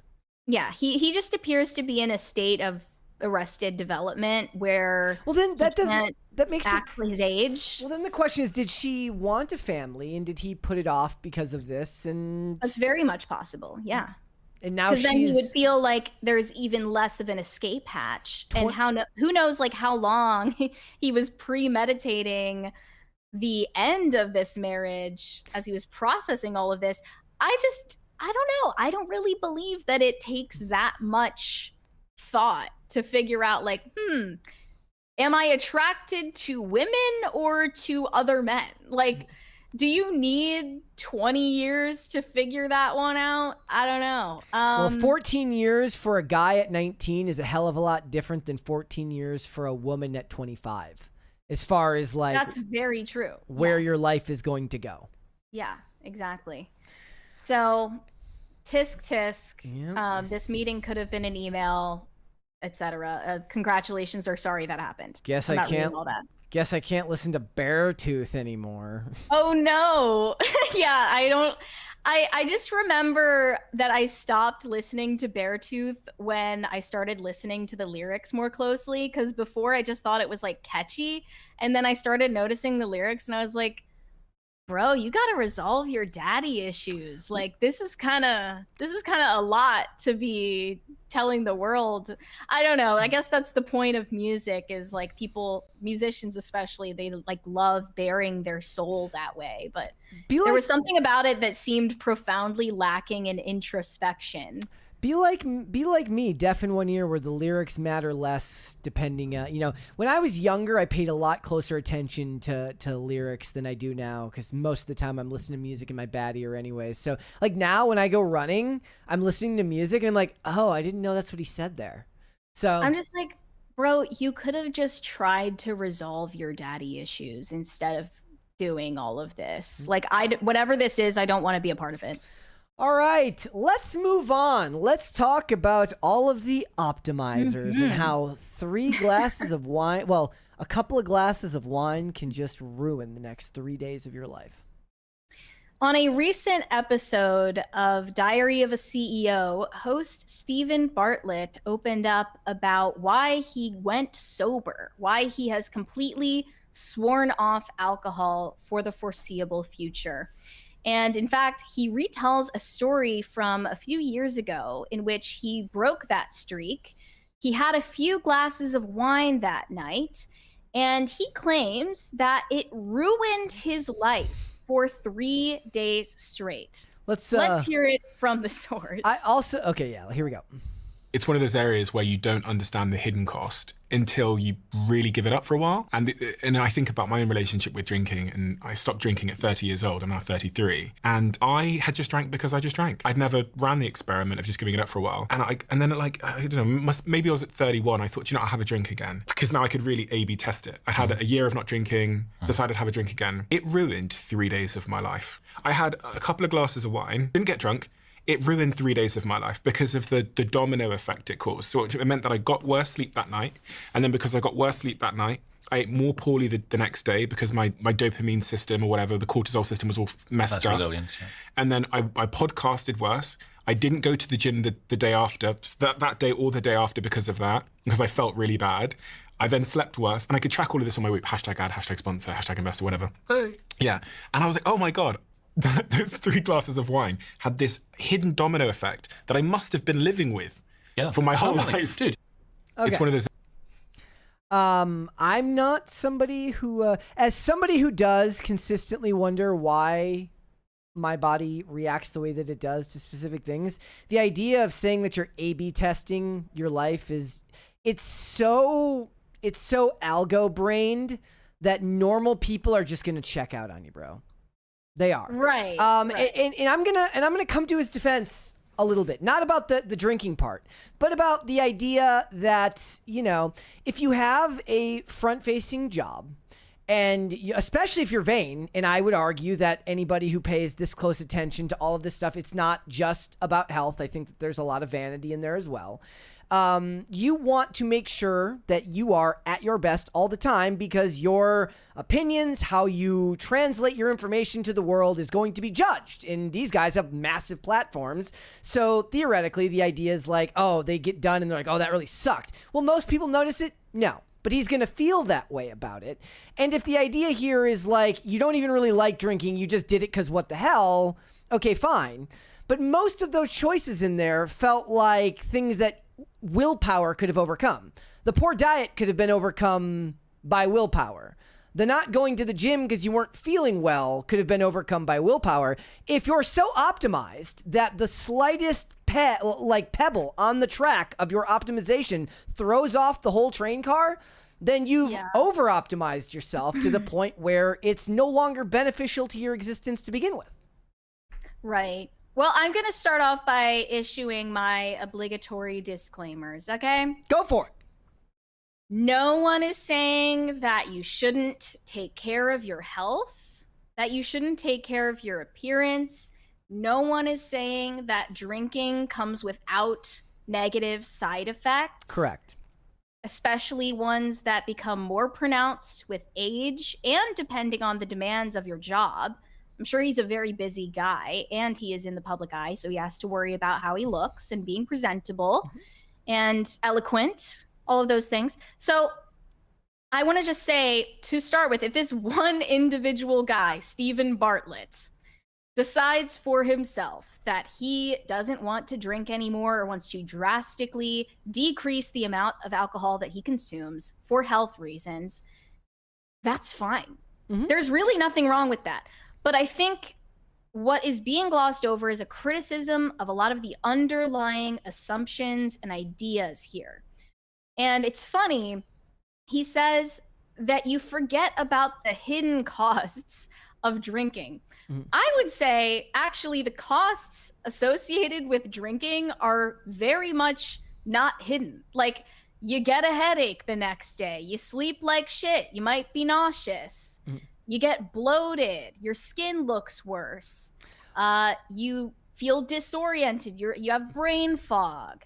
You also spent a bunch of money at the bar. All of these costs associated with drinking are far from hidden. The hidden costs, actually, that we should talk about are the hidden costs behind not drinking. And that's what I think a lot of people clapping back at this clip are trying to draw attention to. And I just want to say outright, I think alcohol is a good thing. I think that it is in no way intrinsically wrong to drink. I think it's wrong to pursue drunkenness without enjoying alcohol in moderation. And I think that our health and our bodies are also good things that we should be good stewards of. And these are gifts from God as well.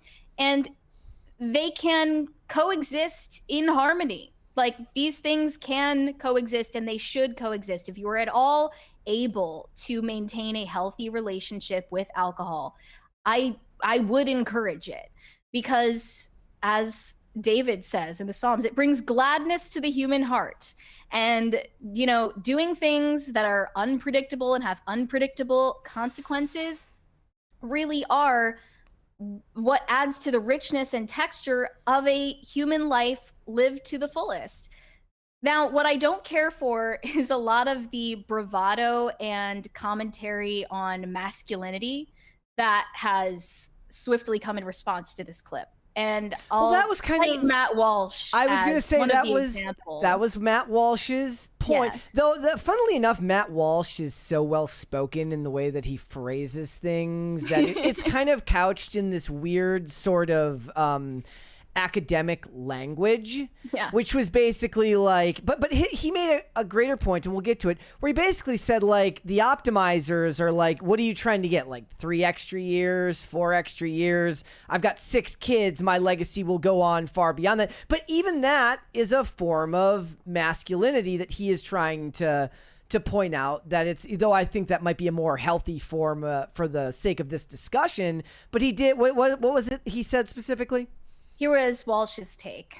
The anti-alcohol stuff has become totally hysterical. It's the worst and the gayest of the 90s anti-smoking propaganda all over again. Give up alcohol if you want, but the stuff isn't battery acid. A sip won't send you to the hospital. A glass of wine ruined 3 days of your life? When did it become normal and acceptable for men to brag about their weak constitutions? Really weird. And then he replied and added, I drank 2 glasses of wine and then podcasted worse. Might be the most pathetic sentence ever uttered by a male of the human species.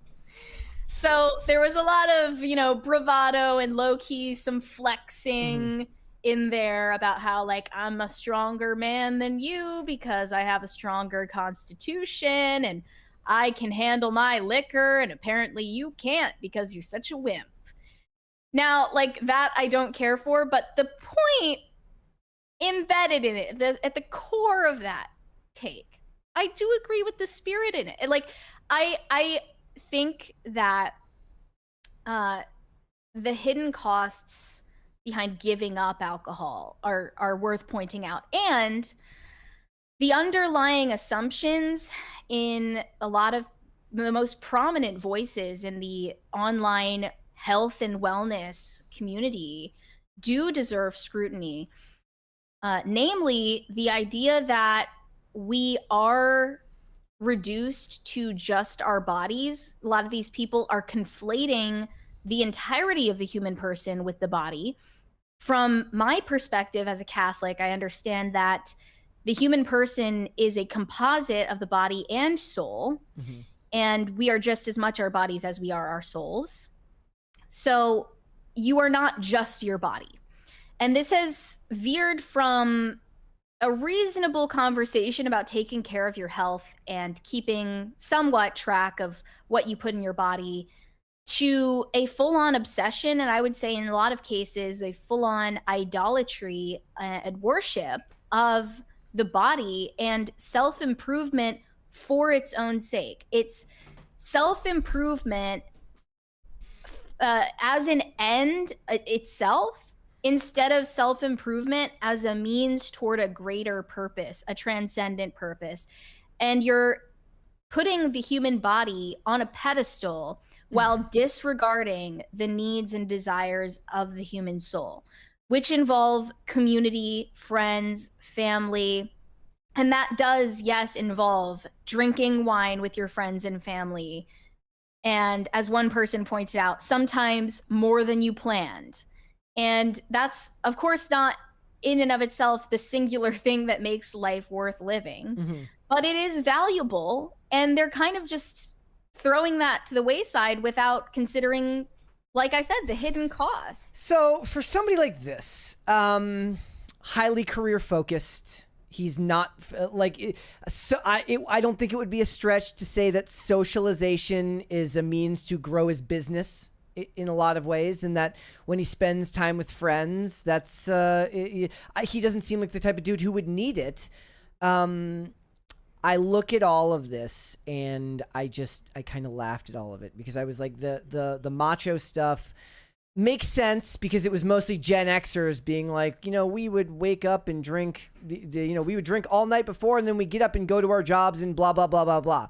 But the point is like, there is no reason. He's not telling everybody else to do that.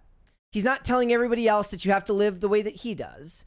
He is merely like, that's what I saw. A lot of people were taking what he was saying as shaming of drinking, when all I saw from that was him sharing his own experience, which is for an audience of people that are already living the way he does. So oddly enough, most of the time, people are preaching to the choir because of algorithms. Like, he's not sharing this with, like I'm not over here with like a thing of chips going, and then like, oh fuck, I better like throw away my chips and I can't drink alcohol, but and whatever, and then suddenly change my life because this dude drank one night and then whatever for 3 days.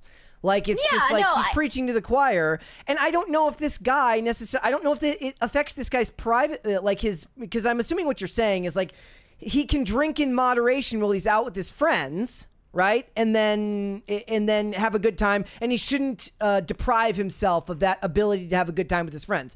He seems like the type of dude where if he does go out with friends, it doesn't bother him to do that sober.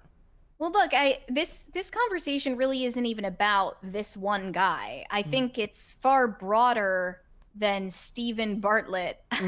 I am just cautioning against this sort of neurotic instinct. If you are constantly tracking Yes. your biometrics. Yes, A/B testing your body is and A/B crazy testing, work. whatever, treating your body like it's an algorithm.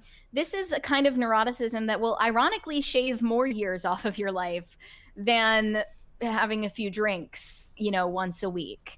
And further than that, I would say there is a slippery slope forming between wellness, or whatever you would call wellness communities online, and ideologies of transhumanism, including defenses of eugenics, euthanasia. And I would say Brian Johnson, the don't die guy, is a better example of that ideology personified. However, even Brian Johnson, who is, by his own admission, obsessed with longevity and living as long as possible, regardless of how much dedication it takes, how much cost it is, he himself has made this risk-benefit analysis and decided that doing something spontaneous is worth the cost on his body. He recently got into a new relationship, and there's definitely some weird stuff about it online. He is with this woman named Kate Tolo. I think he's like studying her vagina. I'm not even kidding. I after you mentioned he's a massive weirdo. Yes, he's a freaking weird dude. He's checking her pH balance. That's what he was saying. Yeah, he was recently on a news hit where they were filming outside, and he had a UV blocking umbrella. And what's that called? A parasol? Like it or not, I am doing this to preserve my skin quality. Old skin is bad, youthful skin is good, and this is the precaution I'm taking. Now, I would be able to clown on him, but I do actually use a parasol outdoors. So that's my weird thing. But he also talked about the expense that travel has on your body. He said that it's actually barbaric. Last time I went to Asia, he said, we measured my biomarkers. The data was bad. 9 days for blood glucose stability. 9 days to re-entrain my circadian rhythm. 18 days for sleep architecture recovery. The people who travel constantly for work have measurably more anxiety, depression, and drinking problems than people who don't. Jet lag is linked to memory region shrinkage. Your immune system takes a hit. Dry cabin air dries out mucous membranes that block infection, which can leave you more exposed to getting sick. This is intuitive because the body runs on a clock. He goes into this whole explanation of how horrible it is for your body to travel. And then in the next tweet, it's a selfie with his girlfriend on the plane saying, I'm meeting Kate's parents for the first time. Do you think they'll like me? I'm flying 17 hours. She's from Australia, and international travel increases aging, but I really love her, so it's worth the cost. You know what? Not everybody's grand gesture is the same, so... That's actually coming from him quite romantic. Yes, it is. And see what I mean? He was able to take that risk-benefit analysis and apply it to his own life and decide his relationship is worth more than whatever amount of minutes on his life, on his longevity that he would save by not flying to Australia. Back in the day, a cute waitress at a local diner saved a mobster from a life of crime by, making him want to be a better man. Now, the cute waitress, the best she can do is make you stop counting your macros and A/B testing your existence. If you take all of this wellness stuff to its logical conclusion, you actually would have a pretty terrible quality of life. Mm-hmm. Well, yeah, and the thing is, I think it starts innocently enough. Like most of the time, it starts innocently enough.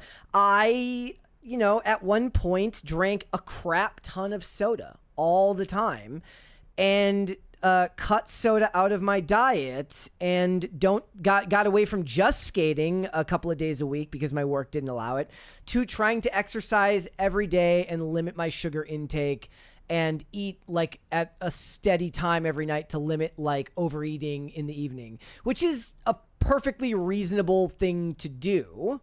right? But then, if you're like obsessively counting these weird stats, they've always got these watches that count these crazy stats.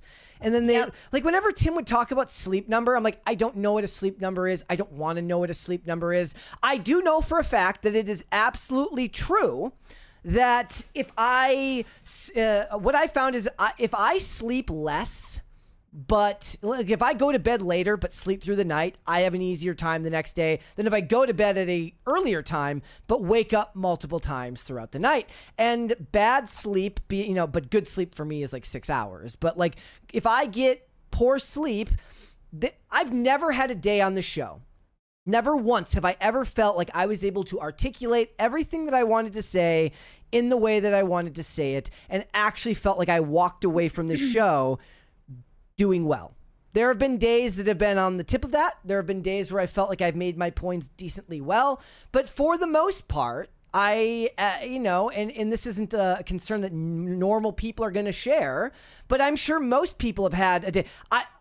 I've had regular jobs where I've come back on New Year's Day pissed, still drunk from the night before, and then slept in the office because I was still hungover from the night before.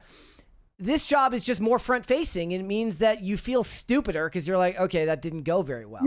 And that will lead to a person, especially somebody like this, like Stephen Bartlett, who's already seemingly hyper neurotic about that side of his life, to be even more neurotic. Yeah, it definitely catches on a certain temperament and personality type for I'll sure. Just tell all you guys in the chat to F off if I don't do well. It's easy to go down the rabbit hole. I think that's all I'm trying to say. And like I will just say I am pro alcohol. Like I do think that drinking is a good, enjoyable thing, and you shouldn't overdo it. That much is implied. I don't think I even need to say that. And I do think these ideological movements that underlie the wellness trends, those are what should be troubling to us. That's what I aim to scrutinize, not really Stephen Bartlett as an individual person. Yes. He should do whatever he feels is best for him in this instance. That's fine. And my perspective is catered more to the fact that I'm in recovery, so all of this is kind of moot because I'm like, sure. I can't like as a discussion. But they would say to you, well, why aren't you tracking your macros? Why don't you have an Aura ring? Okay, like, yeah, it's like I'm looking at these people and like Brian Johnson, he tracks his nightly erections. He has an apparatus on his dick while he sleeps that tracks his nightly erections as one of his biomarkers. That is insane. I feel perfectly comfortable saying that is insane behavior. Yes, it is. I also wonder how much of it is performative because it's like their audience is like, they're like, here, now let me sell you this this EKG machine so you can track your nightly this or that. Well, granted, he's a billionaire, so he doesn't need anybody's money, but and he claims to be doing this for philanthropic reasons. But for all of the endless think pieces about like looks maxers and biohackers, the gist of the idea is true that as people become poorer and have less control over their own sovereignty, the body is being seen as the next most valuable asset that we have. And I think that's where a lot of this stuff is gaining the most traction. That's all I'll say. I'm not an expert by any means on health or philosophy, but those are my thoughts. I will say that Elon Musk could use with a little bit of this body optimization right now. If we want him to live long enough to solve universal high income or whatever he's saying, then he better start putting electrodes on his head at night when he goes to bed and wearing that red light mask. Elon, on the other hand, his idea of longevity is having hundreds of children throughout the world via IVF. So I don't think that's cool either. Yep. All right, let's go to Super Chats here. I also saw a regular chat here that was true that said, I struggle to sleep at night when I screw up Patrick Swayze and Kevin Spacey. Yes, that one did keep me up enough at night. Also, the other night, the other day I mixed up Mission Impossible Fallout with Mission Impossible Dead Reckoning, and I lost at least a night's worth of sleep on that. You're just staring at the ceiling like stupid. All right, let's get to these super chats. Katie said, "Hi everyone. I would like to ask for prayers for my brother today. He told me his ex-girlfriend lied about how their baby died. Abortion is murder." I'm very sorry to hear that. That's horrible. And yes, we will be praying for him. Man Bear Cow TV said, "I just felt like walking." Mary Gump. Is that a quote from Forrest Gump? Because I've never seen it, so I don't know. I just felt like walking. Well, yeah, because he walks, literally everywhere. Pop Culture Junkie said, "Hull talk in the mouse house about Mandalorian. Second weekend drop-off percentage and repeat business will determine whether it's break-even or a mild hit." Say that again? I didn't catch it. Second weekend drop-off percentage and repeat business will determine whether it's break-even or a mild hit. Yeah. I mean, that depends. Like, look, that's why they want people to go 6 times. Are they using that $600 million break-even number? Or are they using that $412 million break-even number? Either way, the lack of... I still think Starfighter is their only hope. Save us, Ryan Gosling. They're going to have to start creating pictures of Ryan Gosling with a halo. Looking like an angel coming down from the heavens with Sean Levy to save Star Wars. Forget clip farming. Let's just say, how about what Masters of the Universe did? They just did like an army of drones. I saw that. They did like a drone light show against everyone's will. I think Matt Walsh had like a take on that where he was upset about that too. I agreed with him, honestly, but there's very little I disagree with him about. Man Bear Cow TV gifted one Pop Culture Crisis membership. Thank you so much for that. Thank you. And then Dingus Khan of Gongolia, member for 3 months, says, "My mall is so empty that it's easy to mall walk. If I do stop at a store, it's after I'm done with my laps." It's usually like in a dead mall, something weird that seems like it shouldn't be in a mall. Yep. And that's another one from Not That John Stewart says, "You need to go to a dead mall where there's nothing to buy." Yeah. Well, I mean, most malls at this point are dead malls. Man Bear Cow TV said, "Does the He-Man movie have the I Said Hey song?" It has to. It was in the trailer. Wasn't it? I don't even remember. I watched the trailer. I remember hating the first trailer and liking the second trailer. That's all I remember. I'm going into this one kind of cold. I've even ignored the weird articles that have been like, it's a commentary on masculinity and femininity. I'm like, nope, leave me out of it. Nope, I don't know if you could be exaggerating. You could be telling the truth. I don't know. I'm going to wait till I'm done and see if you're overdoing it there. But my guesstimate is that you're probably over-exaggerating that. Robert Delera said, "In a previous PCC episode, I made the comment saying that the Star Wars movie franchise could be saved. I was wrong. Brett and Mary, you were right." Look, when people ask that question, I don't know if that's necessarily true or not. Look, I just think that for the most part, hiring Ryan Gosling might be the only way. They might need to start relying on household names. Like, maybe they need a miracle. They need their Robert Downey Jr. that Marvel had in 2008. They need somebody like that who can revive the world and bring it back to life. I still don't know if that would necessarily be able to save the franchise. I do know that for the most part, I saw a post over the weekend that was a picture of who was, I don't even, but it was basically, it compared Star Wars to Westerns. Like, remember when your dad would watch Westerns and they were boring and you didn't care? Space Western. Well, no, that they weren't talking about the fact that it's a space Western. They were saying like it was the genre your dad cared about, but you don't, but you didn't care about because it wasn't cool when he was watching it because it was past its due date. He was watching it on terrestrial television. He was watching old school Westerns. That's how Star Wars feels to the new generation of kids. They don't look at Star Wars the way you do. It's your thing. Well, it can't be quite true because millennials grew up with the prequels. Yeah, but they're the adults now. The Gen Zers and they're saying the kid, like the millennials are the ones who look at Star Wars as something great, but they are the adults watching the Westerns now. But millennials don't have grown up children yet, so it remains to be seen. Yeah, but they do have children. And Gen Your Xers children are and Gen are Xers Gen have Alpha for the most part. but Gen Xers have kids that are young adults. Yeah. Yeah. Yeah. They look at those kids look at Star Wars, and the teenagers look at Star Wars the way you looked at the westerns your dad watched. Yeah, that's fair. Not that Jon Stewart said, I've seen more and more actors going on influencers show / videos to promote versus the talk show circuit. Recently, Hugh Jackman was popping up in my feed for Sheep Detective. Well, that's just a sign that you should go and see the Sheep Detective because it was absolutely fantastic. Plus, we're if you in an era where Hugh Jackman has to go on a podcast called Therapus. Yeah. Like, imagine how that feels. What if he just, I mean, he could do, what if he did both? What if he went on with Alex Cooper and had to tell embarrassing sex stories, but then he can go on with Andrew Tate and they can be like, what's your body count? You know, the most out of touch thing about Taylor Swift actually is that she only does the talk shows and only does interviews if it's like Time or the New York Times.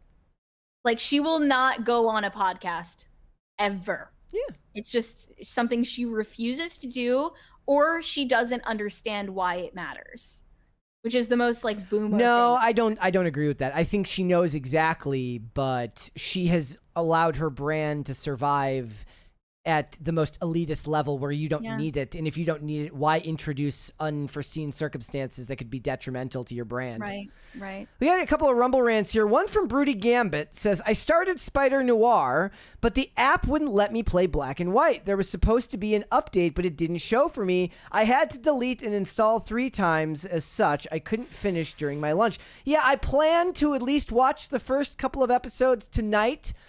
Wait, it's not in black and white? There's a color option and a black and white option. He's seeing that he doesn't, like, he must have not been able to do the black and white option. I will be watching in the black and white option. I think they should have just released it as a black and white Or show. at the very least, release the color one later.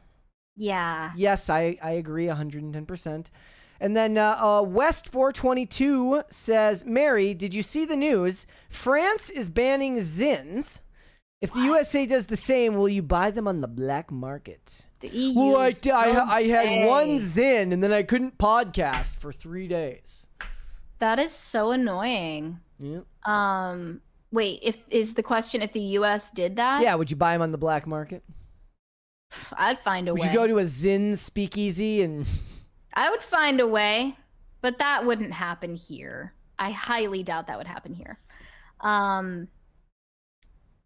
But yeah, that's super gay because there's literally like, I mean, even with cigarettes, I think that like it's ridiculous to ban those, like they did in the UK. But like, Mary's Zins most libertarian take is that Zins are not unsafe. Like, that's the weird thing about it. Unless you are a psycho who has like 30 of them in your mouth at once, like it's fine. Mike, there's no proven risk, at least that I know of. Mike in the chat says, Bert, that's not accurate at all. My kid's oldest, 19, him and his friends are massive Star Wars nerds. I mean, that's not evidence. That's anecdotal evidence. And I get the point. We kind of live by anecdote. But the decreasing popularity of Star Wars indicates that its audience is subsiding, which means not only are they not gaining new fans, the old fans are walking away as well. If that wasn't true, Mandalorian and Grogu wouldn't be doing solo a Star Wars story numbers at the box office,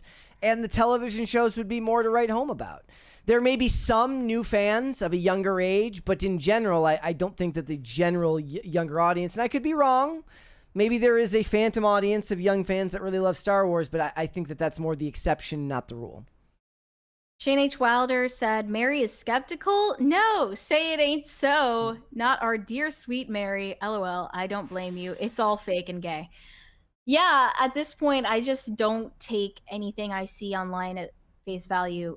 And people will be like, well, everyone knows that everything on the internet is fake. But like, that's so not honestly, true. everyone doesn't know that. Yes. Like, for real, people believe shit that they see most of the time. It's how I feel when people respond to like clearly copy and pasted stories that are not a person's from some engagement farmer in India or Africa. And it's always like they're always tailor made by like a creative writing teacher to be the most, If I see one more post from Akash Gupta on X, I'm gonna throw my phone in the garbage disposal. It's too much. Weary Traveler sent us a bunch of orange emojis. Thank you. Man Bear Cow TV said Sex in the Rain is a great song that don't exist. Yeah, but what about Kiss the Rain by Billy Myers? That song goes hard. I don't even know what that means. I don't think anybody knew what that means. They were doing a lot of drugs in the 90s. But Kiss the Rain. I like this quote. I was just like looking on X, Nicolas Cage saying that he was adamant about not doing television until his son showed him Breaking Bad during COVID. I love that Nicolas Cage is like, what's this Breaking Bad shit? It's so like, funny. He's never heard of it? It doesn't say here. But I just love the idea that he didn't. He's like, I don't know what this is. Who's Walter White? Moon at Noon sent us an emoticon. I believe these are called Lenny's, but I don't know. Thank you. Man Bear Cow TV said Grabby McGrabberson equals Pedro Pascal. Imagine if Cynthia Erivo and Pedro Pascal went on a press tour together. That would be like, they would just become one person, you know? Yes.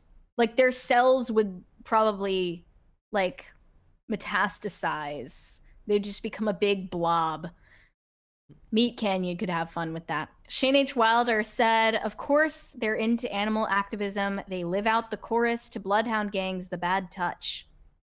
That song. I actually don't know the song. You don't know the song Bad Touch by... I don't think so. You and me, baby, ain't nothing but mammals. No? Oh, man. You missed a whole cultural moment in society. I did miss that cultural moment, but I now...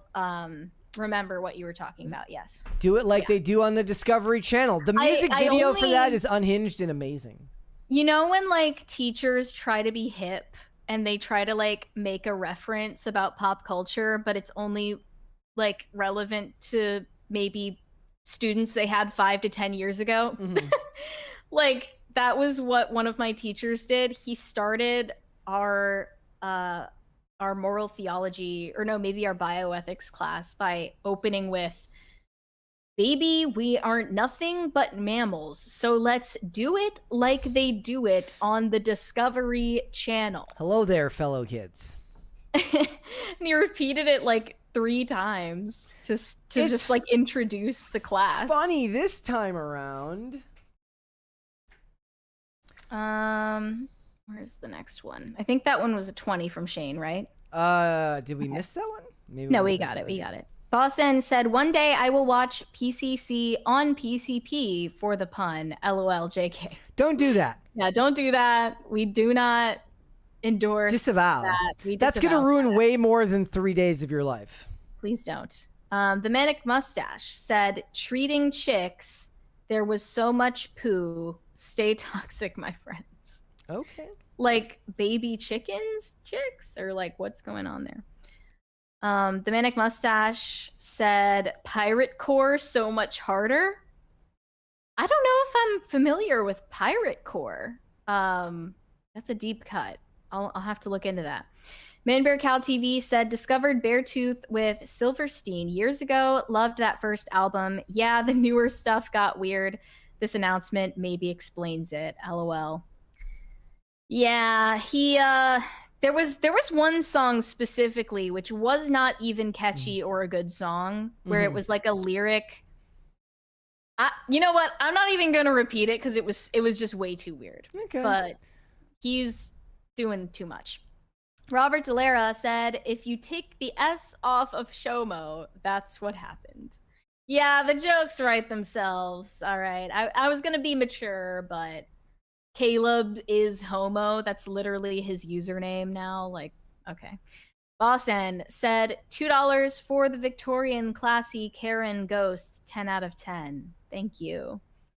The Manic Mustache said, I went 4-2 while hungover and dope sick in Japan. I don't know what the 4-2 means, 4-2. But I don't know. Being hungover and dope sick in a foreign country sounds like the worst thing on earth. That sounds like it sucks. Pinky said, this brings to mind a picture I saw years ago of skeletons in a coffin. Each one is saying, I'm glad I didn't smoke, drink, eat too much. Still dead. Yeah, it's, to dust you shall return. Like, that's very much built into. There will be somebody one day, though, who's on his deathbed who's like, I'm going to fight with people on the internet till my fingers literally give out and I can't call some dude a cuck on the internet. Yeah. Who is that? Who is we that all have gun? our vices. Who is the gun tuber who like made like a petty video that was made to be released after his death? And it like dunking on another dude. Was it petty? I thought it was just his goodbyes. Or I thought there was a dude who made who took a jab at another YouTuber in like his death video. Maybe I'm imagining that. That's really disturbing if true. Penamite said, I can't speak for the female wall, but the first male wall is that party in your mid-20s when you nod off after a previously unremarkable amount of alcohol. I don't know. I have never been so drunk that I passed out. That's never happened to me. I hope it never does. Pop Culture Junkie said, more hall talk. The success or not of Doomsday in December will be the canary in the coal mine of the ability to revive Star Wars.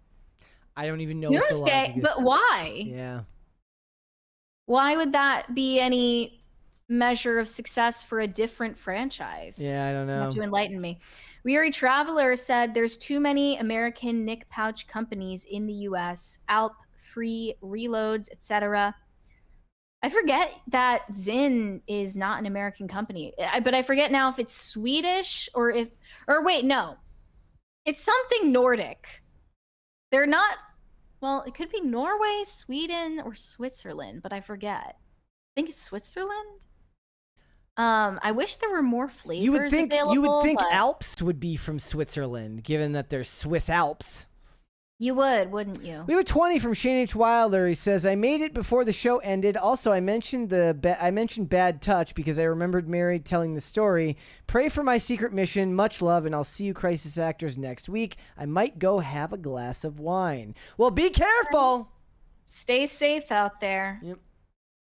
Safe travels and all that. Whatever that entails. Okay, I think we're all caught up. Is that all? I just want to double check because I do got to run because I have to do IRL tonight. Yeah. I think that was all of them. Yes, it does. Shane H. Wilder says Zyn is Swedish. Okay. Yeah. All right, before we go, hit the like button on this episode and subscribe to the channel if you're new here and you've not subscribed here yet already. Please and thank you. Mary, where can they find you? You guys can send me validation on Instagram. That is Mary Archived. Or you can send me hate on X. That is also Mary Archived. And help me get TikTok famous. That is also Mary Archived. I did finally break 10K on TikTok for the second time in my life. Very happy about that. So thanks if you were part of helping me get there. Excellent. Guys, if you want to follow me, I am on Instagram and X at Brett Dasovic on both of those platforms. PCC, 5 days a week, Monday through Friday, 3 p.m. Eastern Standard Time, noon Pacific. Amazon Music, Apple Podcasts, Pandora, and Spotify. If you like to listen rather than watch the show on YouTube or Rumble, you can rate and review on Apple Podcasts and on Spotify, which is a great way to help us out. If you want to follow us on social media, Twix at PopCulture_show, Facebook at Pop Culture Crisis, Instagram at Pop Culture Crisis Pod. Guys, we will be back with another episode tomorrow. We will see you then. Bye, everybody. Bye.